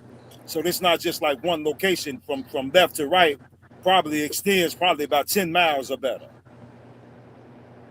Okay. So what do you think this is? Well, I'm saying though, that's what we're saying. They're very similar to the hieroglyphics that were left in Mexico inside of the pyramids. They look like Mayan hieroglyphics to me. Mm-hmm. Yeah, I know that it's said that in Georgia that the blue paint or the blue paint that the Maya used in ceremony is found in Georgia. I'm glad you said it. I was trying to dance here. I was like, I don't know how deep we gonna stay on this Georgia thing, and I'm gonna just let the brothers build for a little bit. But yes, right. How did that happen? Trey, they keep trying to make us believe the people in Mexico can't be the same black folk in Miami. Right. That's what Miami or Miami Georgia. of Ohio. Yeah. Well, see, Miami is actually a tribe, though. Yeah, it's Maya.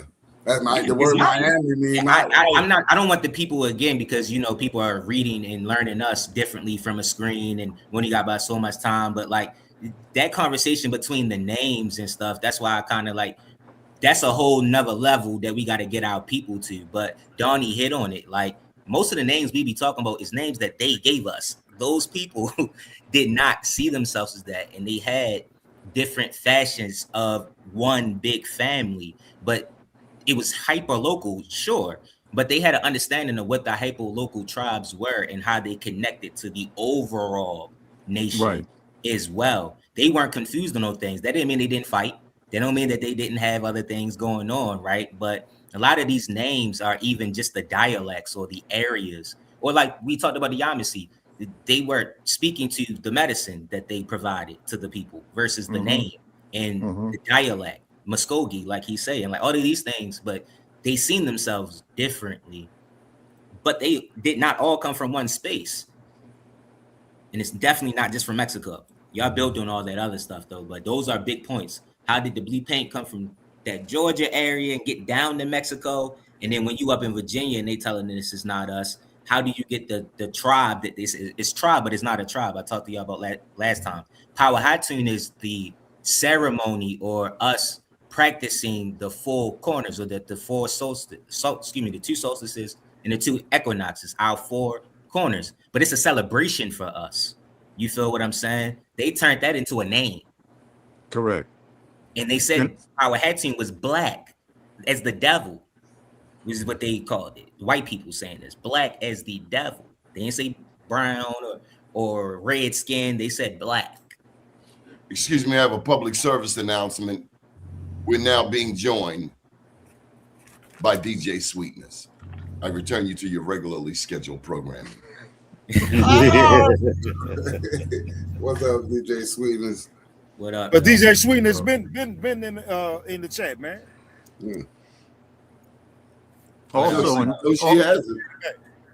Also in relationship, she's out buying a Christmas gift.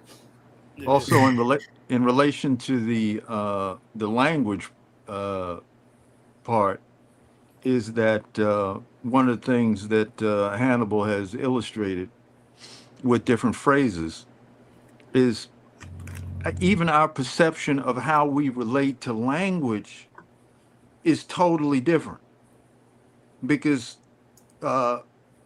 prior to the invasion, the language was vibrational. Right? The others, right, can't even perceive that part of the mix. Right?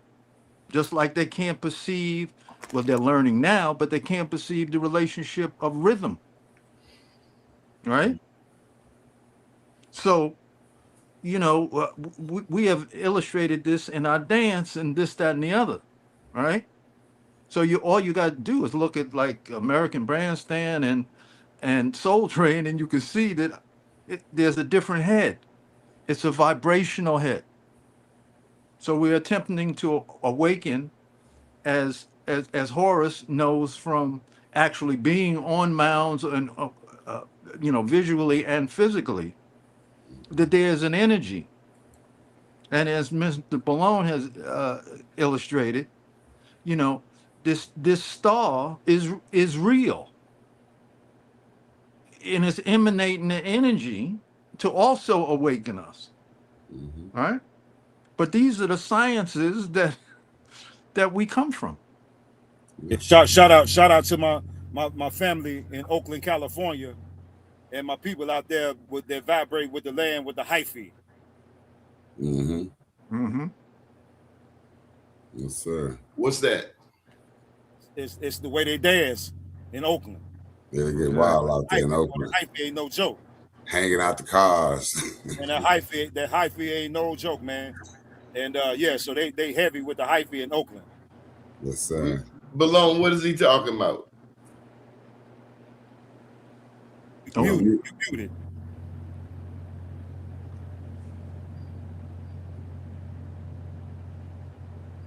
My bad, fingers a little sweaty. Y'all educating me. Y'all got me. I going. know that's right.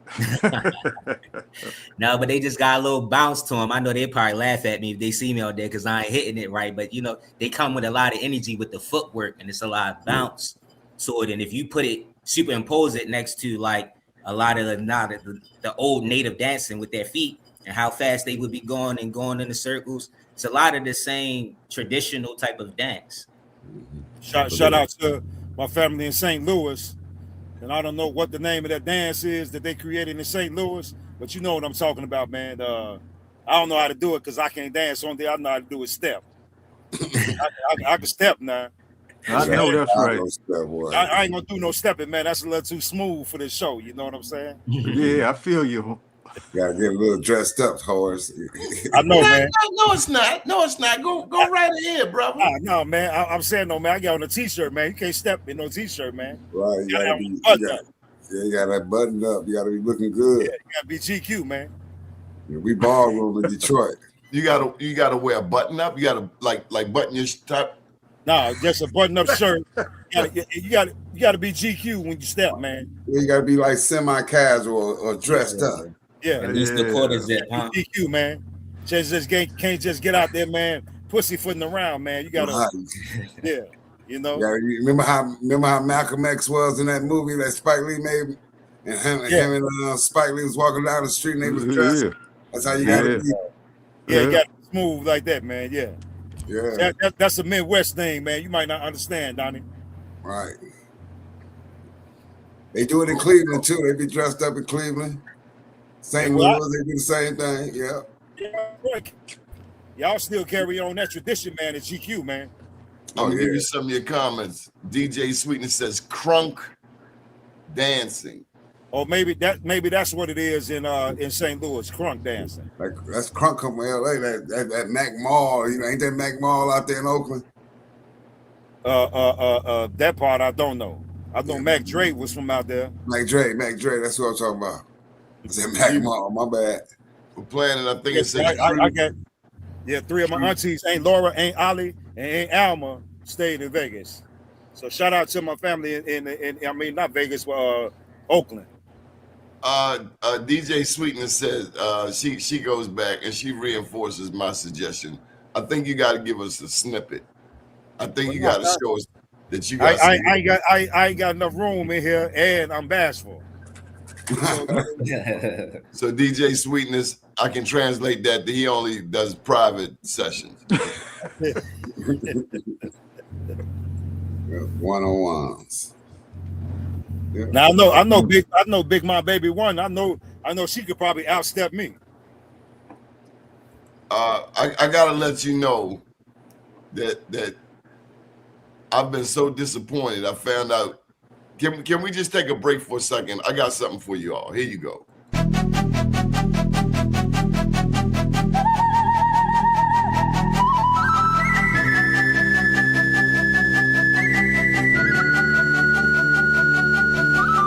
It's Muskogee Creek, Locusi, Johnny, Gators, and Bossalini, Hannibal, listen this party. Red man, a red tsunami, red creeks in a red Ferrari, red clay, will range your bodies, medical, and X body, ya, bless. They call me Mr. Manifest. You fellas screaming out the chest. I got this technique best. I found my destination through a red light. Rock your soul through the daylight. Hot jump going crazy, right?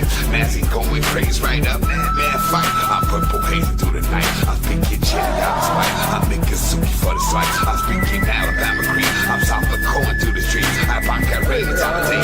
Koozie King is outrageous. Koosa.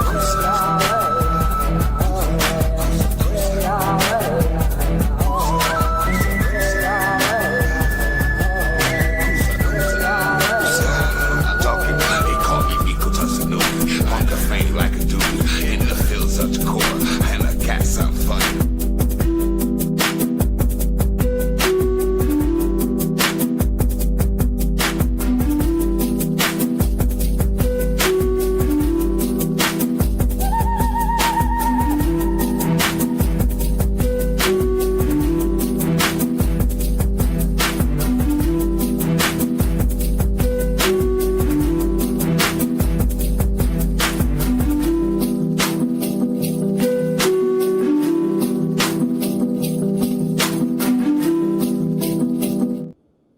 What you think there, man? Man laid it down. You put it down. Yes, sir. Yeah, it's cold piece. Yes, sir. Thank y'all. When he came out the pose, I was like, "Oh, back up, shorty. What's up? That's nice. That's nice." I had to pull that out. Work. Malone, he told me it's not a real lady, man. He got me so disappointed. I just sent you a text message, Donnie. If you could pull that up. The phone dead. I gotta give you the other number. Yeah, DJ Sweetness know about Kusa. Look that up, y'all. They even spelled it K-U-S-A. See what DeSoto said about us when he came in. Send it to the number in the chat. Can you pull up the chat? Okay. I see it. Yeah. Yeah, I want you to put this on there for DJ Sweetness. What you wrote?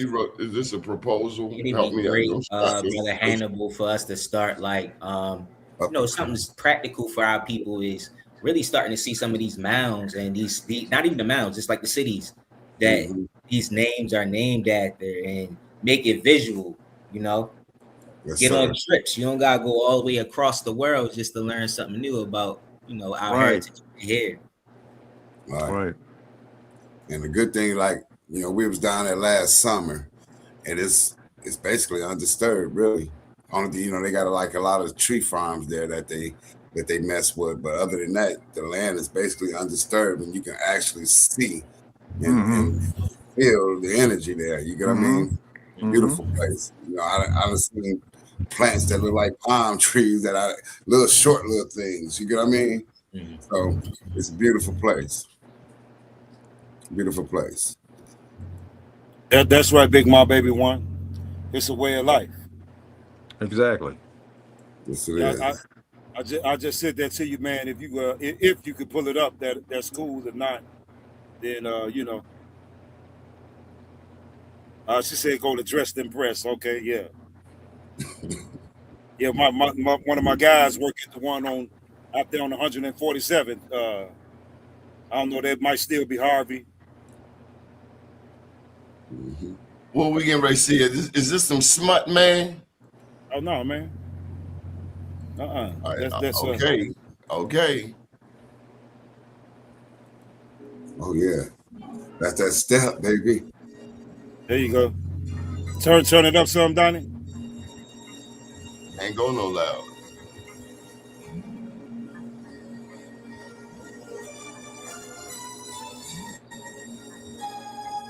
So that's what DJ's witness. See, you want to learn how to step? There you go. See, just watch her feet.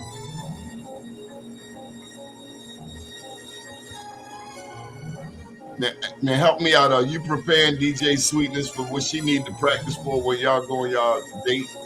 Yeah, exactly. You hit the nail on the head. Okay, well now you know it. This is no longer a public service announcement. This is directed to DJ Sweetness.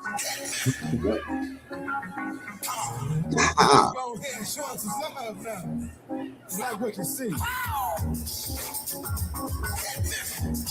All this is historic. You get what I mean?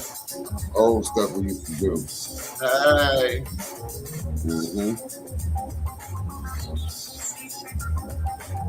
So hard you can step like that? Yeah, like my man, yeah. You gonna be wearing slippery heels? You can't do that in no tennis shoes. No, you can't do that in no tennis shoes, man. Yeah, see, but there you go, DJ Sweetness. And they're doing that to the Temptations. That's the Temptations. But that Detroit boy. That's right. That's a big thing in the cities up here in the Midwest, that dancing. You know what I mean?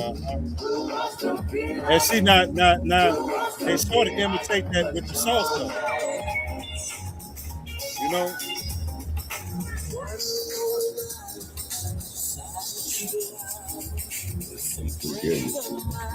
Hey, he getting it, ain't he, Hannibal? Yes, he is. If people don't know they got to dance like they dancing in a box, right? Yeah. And all that's unrehearsed though. Right.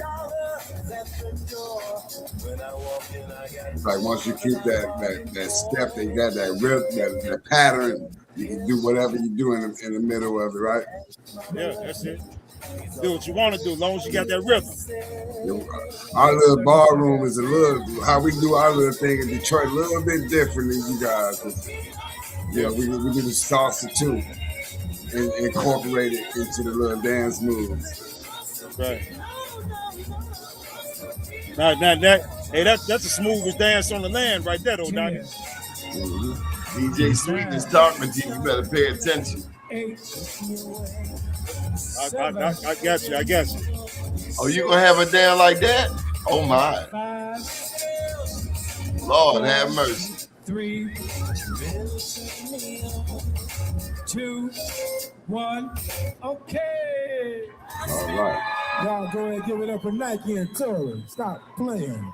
No, we see you, Sweetness. You don't see me, we see you. Yes, sir. Hello, my name is Adam Ferrari, the Chief Executive Officer of Phoenix. Yeah, that's how you do it, that man. Step in the name of love. I think that should be the first song y'all dance to. Step in the name of love. Hey, you know what? That's gonna be it then. Since you mentioned it, Dun, dun, dun, dun. that's gonna be it. Mm-hmm. Y'all don't Hey dance man, up I've there. been meaning to ask you. I got you this time. Who is Michael Jackson? When you say who is it, what you mean? In your libations. It's Michael Jackson. Thriller? It's only one Mike. Okay. That Michael Jackson was a gift to this planet. Michael Jackson wasn't no joke. Okay. Yes, I didn't sir. know if you had seen Cat Williams or not. Cat Williams wasn't quite as generous as you. But okay. Well, I mean, you know, but there'll never be another Mike, man. You got children that ain't came out of the womb yet, and when they get here, they gonna know who Michael Jackson is. Right. Well, I hope Mike wasn't messing with no kids. Nah, man. That man wasn't doing that, man. Well, good. Yeah, I don't believe that. Nah. Okay. Well, I'm glad we got that out because I've been meaning to ask you. And part of it is there's a Michael Jackson here in Maryland who's like the sheriff. And so I just needed clarity. I didn't, know who you were talking about. I wanted to make sure we were talking about Thriller. Well, see, when I was a kid, when Mike and them, was performing in the city, my grandmother was a seamstress. She made outfits for them before. Get out of here. You got a Michael Jackson story. Yeah. My grandma made There's one outfits. song by Mike I play from time to time on YouTube. I'll Be There, a cappella. Yeah. Mm-hmm. Yeah, because they used to perform at the Copper Box. It was right up the street on 117th and Halsted. Mm-hmm. And somewhere in the area where Soul Train used to be at before they moved to California. Mm-hmm. I knew it as a young kid, I wasn't going to ever be able to sing like Michael Jackson. My voice was too heavy as a little kid. I was like, I ain't going to be able to hit them notes. Young Lou Rawls. No, Lou Rawls, or either should have hit the other dude who was singing the One in a Million You. You could have sung him. Larry Graham. There you go. 1 in a million you. See what I'm saying? Got it, bro. So y'all don't dance up in Maryland? What's going on up there? Of course we dance, man. We got some of the meanest dances and East Baltimore, to me, always gonna have the best. That's where black people started. But East Baltimore back in the day, you had to have alligator shoes. Mm-hmm. Gators. You had to have your gaiters on if you were going correct. And you had to be, there was a dance, and you've seen it. Everybody's got their version of it called the Watergate, which is the footwork dance. You had to be Watergate. I saw a guy fall flat on his back and gyrate to his feet. And got right back to the stepping stuff. And I tell you, I'm a big fan of watching the Crip Walk dance. I know it's a lot of gang taboo. You can't say this, can't say, but I love to see it. I love to see the different renditions, and it's so amazing. We sometimes now be aware. Sometimes it be blood walking, and you think it's Crip walking, but they doing that in Africa now. Yes, that's my point. Whatever we do, they mimic it around the world. And then the Asians mimicking little black kids. Dude, man, they be having and some Asians are killing it. Look, they be having dance contests in China, in other parts of Asia, to dance like you. All hip hop songs, hip hop moves. Not one black person in the whole building. Mm-hmm. Well, we'll make something else up that they'll jump on pretty soon. Absolutely. Then we'll make something else up again because we'll get tired of that. You know what I mean? Because we creators, that's what we do. That's what we do. So, they want our culture, but not our struggle. Right. Yeah, so that's why we keep doing what we do. You get what I mean? All right, we gotta go around the horn and do a mental health check. Let's check on you, Planet. How you doing? How's your this next week going? Whatever you want to call it, winter solstice. Where you at? Let's check in. I'm good. Peace. All right, Minister Balone, let's check in with you. How's your mental? I'm cheerful. I feel like I'm cheerful, moving to a creative state. I've been quieter the past couple days, so it's been a good time for me, and I wish the same for you all. Thank you for asking. Yes, sir. Horace, how's your mental?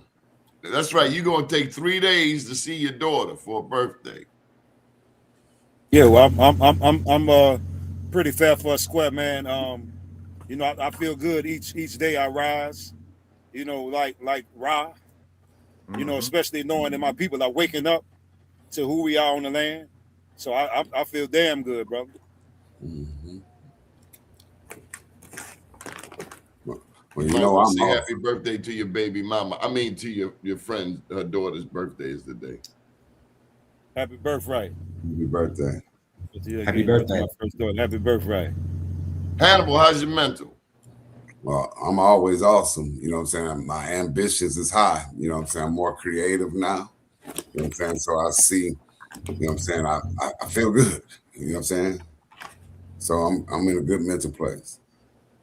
Okay. We get Brother Planet? Yeah, he was first. I'm good. Planet was first. He's good. You be so good and so even kill. I probably didn't even hear you. It just went over my consciousness. Just went over me. Yes, sir. Well, I'm glad to report my mental is good. I found out I aced all 3 classes today. Man, all 3 of them? Yes, sir. Oh yeah, no question. Put it down. Yeah. And we did a shoot. We did a television shoot today for this podcast in STEM City at the STEM City location in Baltimore. Our first show shot there today, and so we're really grateful. Really, really grateful. Balone, you got to come through Tuesday at 11. Appreciate it, brother. If you can, Tuesday 11 a.m. So STEM City are the people that help sponsor this whole network, STEMCityUSA.com. A big thing coming up in Baltimore in February is the BEA conference. It used to be called Black Engineer of the Year Awards. Trump got in there, so they had to rebrand it. But BEA, and that's the Science, Technology, Engineering, Math Conference coming up in Baltimore, BEYA.org, BEA.org. So anybody, people from all over the country come here, developers, defense contractors, universities, colleges, nothing but scholarships, resources, opportunities. Anybody out there that wants to go to college, I don't care where you are. If you want to go to college, I will help you find the money. So I'll put my number in the chat. If you're serious about college, especially young people, particularly young people. Some people don't know if there's a young person out there and they want to go to college and you don't know where to get the money, call me and we'll find the money together. Hey, Donnie, I got a question for you, brother. Yes, sir. How were you able to do what you do and then still study all that stuff you were studying and ace it at the same time? I mean, how did you do that? You ready? Yeah. I just got my master's in May. I wrote about the future of Black media. I did that as my master's capstone. Capstone, same as a thesis. Okay. I even flipped it into a book called Journalpreneur. So the basis of my doctoral work is just building on top of this. Mm-hmm. Powerful, bro. I was ahead of the game going in. And let me tell you something else. For anybody older who might feel intimidated about going back to school, I got to tell you, as an older person, you have an advantage. you can pay attention. Right. Yeah. Exactly. Right. I pay attention now better than I do when I was 20. Yeah. And it's not, see, at 60, I'm learning because I gotta know this. Yeah. It's not about memorizing this for the test. This is the test. Right. I'll give you a classic part of the significance of what I'm hitting on. There's a term called algorithmic precarity. Algorithmic precarity.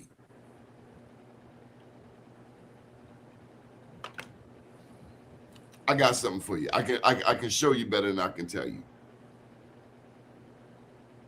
Watch this. You know all about the algorithms. Mm-hmm. And this came up for our very topic. Here it is. Just for you. Just for you. Thank you for asking. I love this show. And Balone, you better not stop coming in. Seriously, we missed a couple of days. I'm with the brothers, man. Hannibal, Planet, and Horse, man. I ain't going nowhere. I miss my brother Mafia. I ain't going nowhere, brother. Yeah, we're going to have to go over east and find him. All right, here you go. This is just algorithmic precarity. Algorithmic precarity. Watch this. 5 things you didn't know about DNA tests and Black Americans. First, leaked internal documents from major testing companies reveal they actively suppress Native American markers in Black customers' results. These companies use special algorithms designed to inflate African percentages while hiding Indigenous ancestry.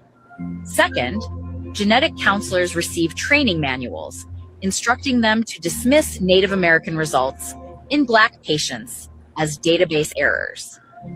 They're told to redirect conversations back to African heritage, even when Native markers are clearly present.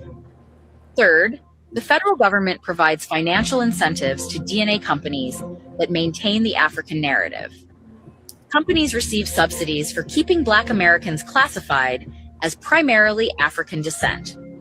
Fourth, pharmaceutical companies access the real genetic data showing Native ancestry for medical research. But this same accurate information gets hidden from the actual customers who paid for testing. Fifth, over 80% of people labeled African American possess significant Native American ancestry. This massive cover-up prevents the largest Indigenous population from reclaiming their true birthright and ancestral territories. Here are 5 things. Wow. You dig? Wow. Algorithmic precarity. You fill out the test, you send it in, and before it even get to you, the computer just zapped it. Then put it through the AI filter. They don't even test for Native American. You Black, they already sending you to Africa. Algorithmic precarity. For me, and my topic is more about how shows like this get. You ever heard of the word shadow ban? Yeah, now I got you. Got you. You Got figure it. deal me now? Yeah, I got you 100%. Wow. And It's everything across- is in your mind right now. And okay, check this out. I posed this question in my class. The class is mixed. Might be 18 of us, maybe 5 or 6 of us are Black. Mixed. College Park. I asked them, how many of you have ever heard of Facebook jail? They still do that? I have. But that was the question in class, or you asked Yeah, I us heard now? it. Yeah, I I heard it. asked them in I've heard class. of it, yeah. Mhm. And in my experience, that is not a term white people are familiar with. It is a term that a lot of Black people are familiar with. So I can't say I did a poll, an official poll with parameters and what have you. But Black people, just like getting locked up. You ain't been locked up, but if you Black, you know somebody's been locked up. The numbers say it. I met a black man today who never had been fingerprinted until he went for a job interview. And it was so refreshing to hear because in my zip code, a lot of 40% of the people in the state of Maryland who are locked up come from our city. Probably half of them come from my zip code. So the conversation is not, have you been to college? The conversation is, you don't know nothing about Bitten. So That's what some black men might say on a corner. You feel me, Balone? You don't know nothing about Bitten. You don't know nothing about doing time. Excuse me, sir. I actually don't. So that my wasn't question on the is, agenda in my house growing up. They said at 18 you're leaving. In the meantime, don't bring no babies here. And 3, own your own house. That's what I was raised to do, not bit. so my question is that why are we such? You know how when you get on the basketball court, you're focusing on throwing the ball in the hole. That's your main focus for the most part. Why are we such a main focus for everybody, man? Because it's like everybody's focusing on us to make sure that we're effed up as much as possible, man. Because we pretty. They know we the golden child. We the only ones don't know we the golden child. We run around putting all this stuff on us. I'm talking about, man, they focused on us, man. We focused on them, though. We focused on them. We watched that television. Man, we've been programmed. We need a restraining order, man. I had that Murray's pomade on my head, so with that stocking cap, trying to get them waves. Oh, that was you got that line around your forehead. The new lunchtime. But you have to put the cardboard up there to keep that from happening, man. Oh man, that's the trick. That's the trick. Like a headband. You have to put the cardboard up there, man. You got to worry about that line, but it's a little too late for that, though. Yeah. No more ways. Game over. Well, you ain't lying, man. Game over. Yeah. Even though Balone on there talking about he got roots and stuff, bring my hair back. I heard you, Balone. I know you be got the roots. Did you see this cat say this earlier, Hannibal? Yes, sir. I seen them. You gonna touch that? The Upper Creek on red sticks. Yeah, we all up. I'm Upper Creek as well. Hey man, them cardboard. Ain't nobody use no cardboard. What's the cardboard? That's for to keep the line on the do rag. When you put your do rag or your stocking cap, and you get them waves. I was about to ask you, Donnie, you ever see that happen up here in Baltimore back then? I wasn't around, but back coming up like that, was y'all throwing the cardboard up here in Baltimore? No. And let me just tell you, started off.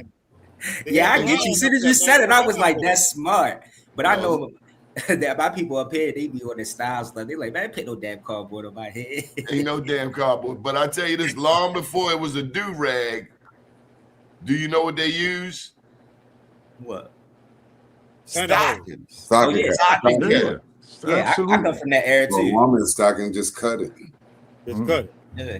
My mother would throw all the Vaseline on your face at the bath and then throw one of them cut stockings on your head. Yeah, straight petroleum game.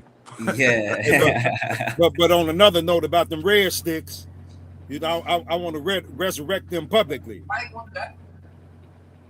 want to resurrect the ancestors, the red sticks publicly, man, because them red sticks wasn't no joke, man.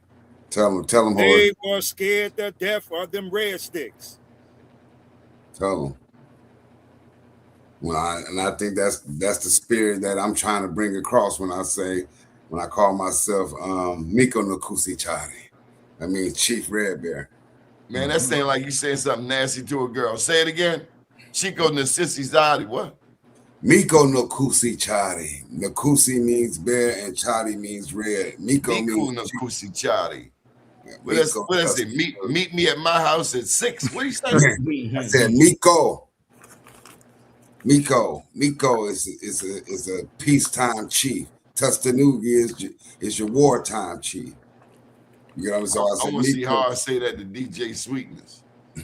Yeah, there you go, man. They want to be starting something, man. Mama say, Mama sa, Mamaku sa. Is that native? That's Mike. But Mike said that he didn't say that. They said that Mike said I'm gonna say it out loud. I'm not gonna stop. Yeah, that's what he was saying. That's what he said, and we just the people heard what we heard. I swung and I missed. I thought it was Mama say, Mama sa, Mamaku sa. Hey, but I'm gonna tell you who froze up, Hars. They shooting them ray guns at you. Blocking us. All right, Hannibal, let's get on with some Planet, let's get to them libations. We've been on there 2 hours, man. I ain't want to steal y'all this long. I know y'all got toys and stuff to play with. Hey, I wanted to tell you though, my favorite toy was a Geronimo. You don't know nothing about that, do you, Hannibal? Geronimo, I know, not the toy Geronimo. I know about. I had a toy Geronimo in the 70s. It was my favorite of all. Mm-hmm. As a little kid, they had Johnny West and they had Geronimo. I met some of his descendants, and they black. Hey, do anybody remember the Whispers? When he said, when we go wing, and like, hey, Scotty, yeah, what that mean? Remember that? Yeah. I wonder, was that a little native he was speaking? He probably was. Well, I know George Clinton has got to be Native American Indian. George Clinton. No, he was on the same level. Yeah, they was on the level with Sun Ra.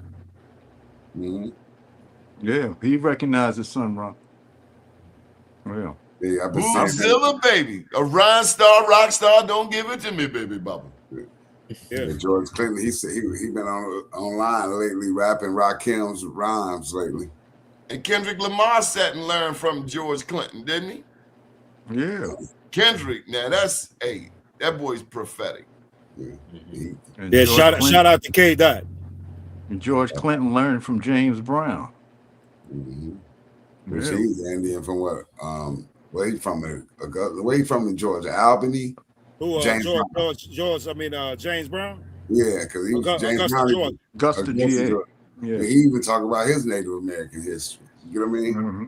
Yeah, absolutely. You know, it's funny about Albany too, because we got them cotton fields, and they try to like connect cotton to our history, like it was something connected to slavery, and then you see our black tails on the wall in Mexico, and cotton was one of our main actual agricultural things that we loved and grew. We've been doing that over here. I bring it up, Albany, Georgia, man. If you've ever been there, it's like big cotton fields. Me coming from Baltimore, I called my mother on my way to Albany University, like, you know, people still picking cotton down here? She's like, boy, where the hell you at? Yeah, Albany, Georgia, full of cotton fields. Still from growing Alabama too. Cotton then is the equivalent of what oil is today. So I find it ironic how you couldn't, you know, us as a people could go to the banks and get denied a loan, but the cotton trade is what made the banks. Yeah, cotton turned into textiles. You know, you had the textile mills and stuff. And then they were shipping a lot of that stuff over to England and stuff, and like coffee and chocolate and all that type of stuff. You know, tobacco, you know, it was a lot of industries that was simultaneously moving. So that's why I'm saying that if you take a number, it got to be more than $174 trillion. You get what I mean? Oh yeah, that ain't nothing, man. Yeah, that ain't nothing. But you know, the beautiful thing is that what they're not telling the public is that we got the same resources that Africa has, if not more. Yeah, they don't want to look under that carpet. America probably they're trying to find them. What they find in small remnants. So if you find a little piece of gold somewhere, you know it got a big piece somewhere. So they keep finding little sprinkles here and there, but the Mother Earth is hiding it from them, and it's not going to be revealed until they go back to where they come from. Mm-hmm. Yes, sir. Yes, sir. Well, we done had a long night, you guys, and I think Donnie was trying to shift it to planet doing it. Yeah, true indeed. Cause I got to get up in a couple of hours and deliver this load, man. I was supposed to come here and go straight to sleep, but I hopped on here instead. Well, glad to have you, brother. Okay, so in the nature of inquiry into yourself, you know, sometimes questions, they're not meant for an immediate answer. They're just meant for you to ponder. So I was thinking about that last night for the show, and so I have two questions that you can, ponder. All right. One would be,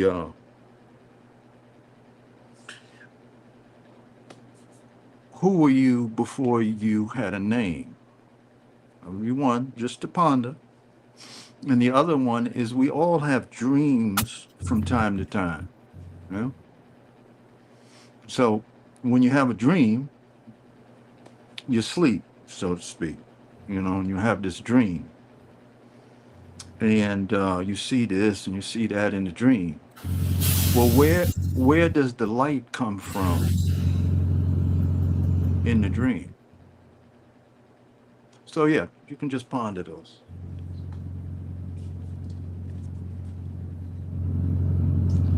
Now we're going to go into a little stillness again.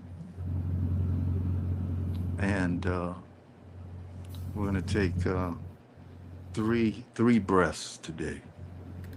Okay. We also want to shout out to Mafia Shakur. It's his birthday today.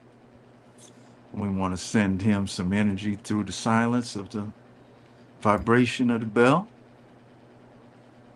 resonating with ourselves on the deepest level. Okay? So here we go. You take in the breath. 1.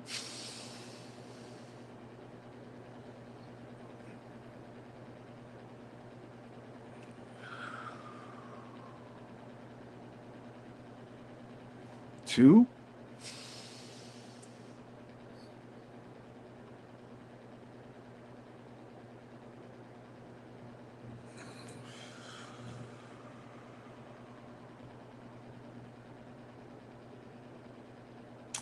3.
Peace and blessings. Safety and protection over the holiday for you and yours. Brother, I think, Harsh, you need to be making your way to Oklahoma, brother. It's written all over your face. You don't have to say a word.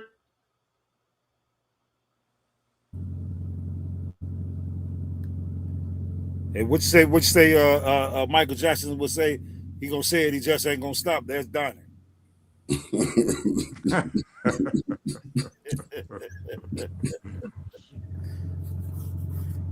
Y'all ready for these libations, man? Let's do it. Let's do it. Right. Want to start out with this honors list, giving honor to my ancestors on my patriarchal side and my matriarchal side, those who have gone to the ancestral realm, as well as those who are still living, Ashe. And maybe you brothers might want to do the same. Jones family. Doc Glover. Henry family. John's father, you know, my Burgess sister, family. my brother, you know, my nieces. Algorithmic. Brother Evan, Lil John, Uncle Larry, Father, father, Uncle Sammy, Larry. Tommy. Ashe. Ashe. Okay, start off this list, giving praise to the Honorable Prophet Noble Drew Ali, the great Queen Neitha of Chicago, Illinois, who defeated 5 armies of the invading Europeans, the most honorable Empress Vidayasi, the most honorable Empress Chief Redbird, the honorable Chief Warhorse, the honorable Kimba Vita of the Congo, Dr. Francis C. Wilson, Dr. Arikana, Sister Shahrazad Ali, the late great Ashada Shakur, Angela Davis, Mama T, Sister Vicky Diller, Sister Myra, Dr. Joy DeGrue, a sister on YouTube by the name of The Chris, Sandra Bland, Breonna Taylor, Sonia Massey, Queen Walahar, Ranita El Hadare Bey, the Sister Secrete Balance, the Honorable Elijah Muhammad, Honorable Malcolm Malik El Shabazz, and Dr. Khalid Abdul Muhammad, Honorable Minister Louis Farrakhan, Dr. Delba Blair, the Honorable Taj Tariq Bey, and Dr. G,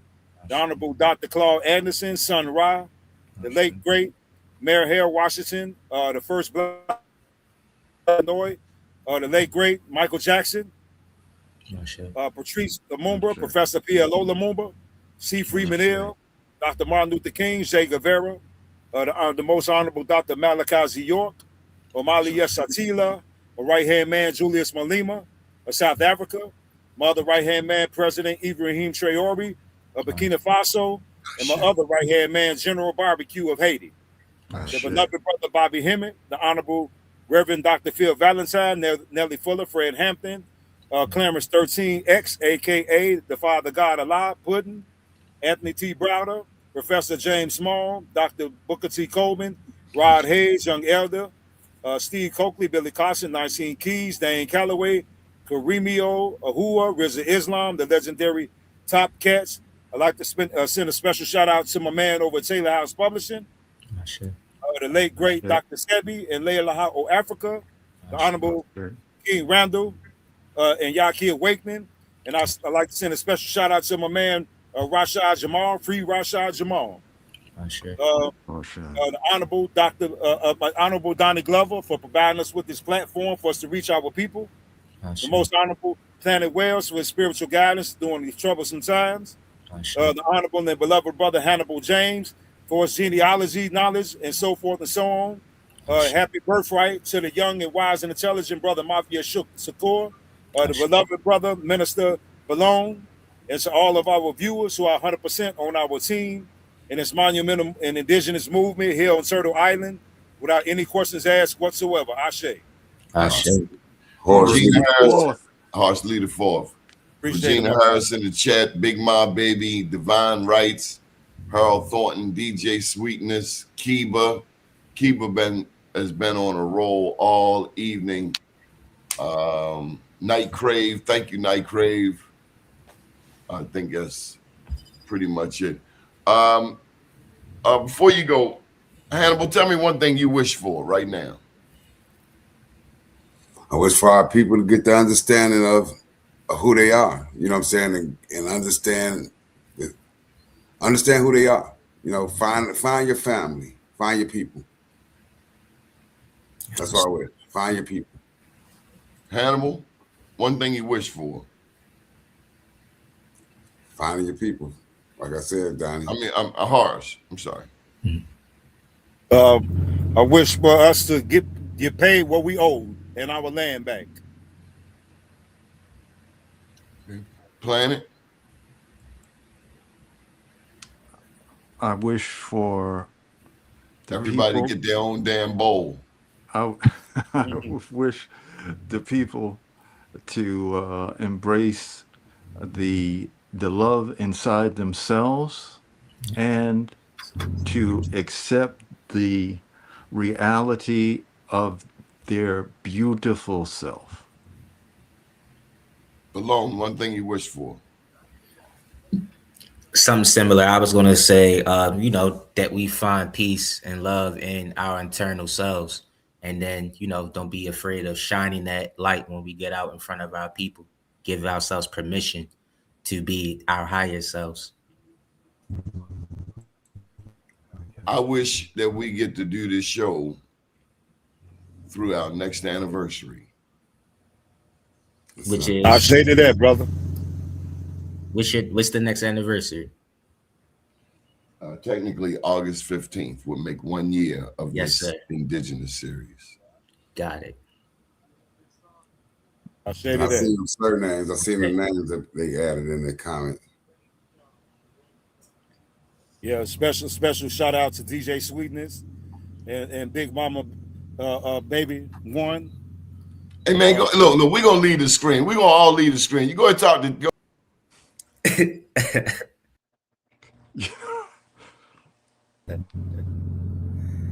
There you go, man. Go ahead on, man.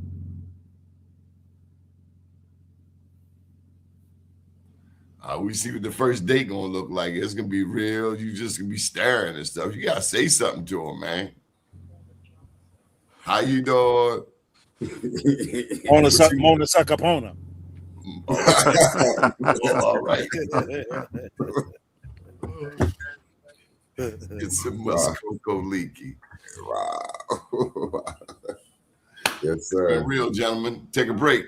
Hard's 3 days. We talk. Don't make me send Oklahoma out there. He said 3 days. Yes, sir, brother. Yes, sir.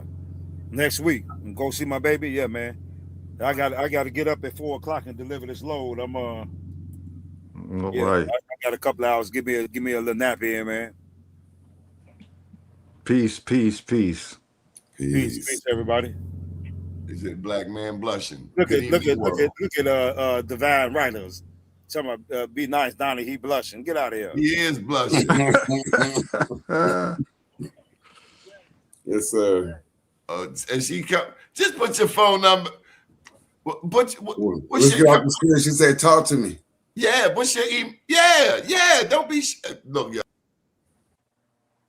There you go, man. There you go, man. Oh.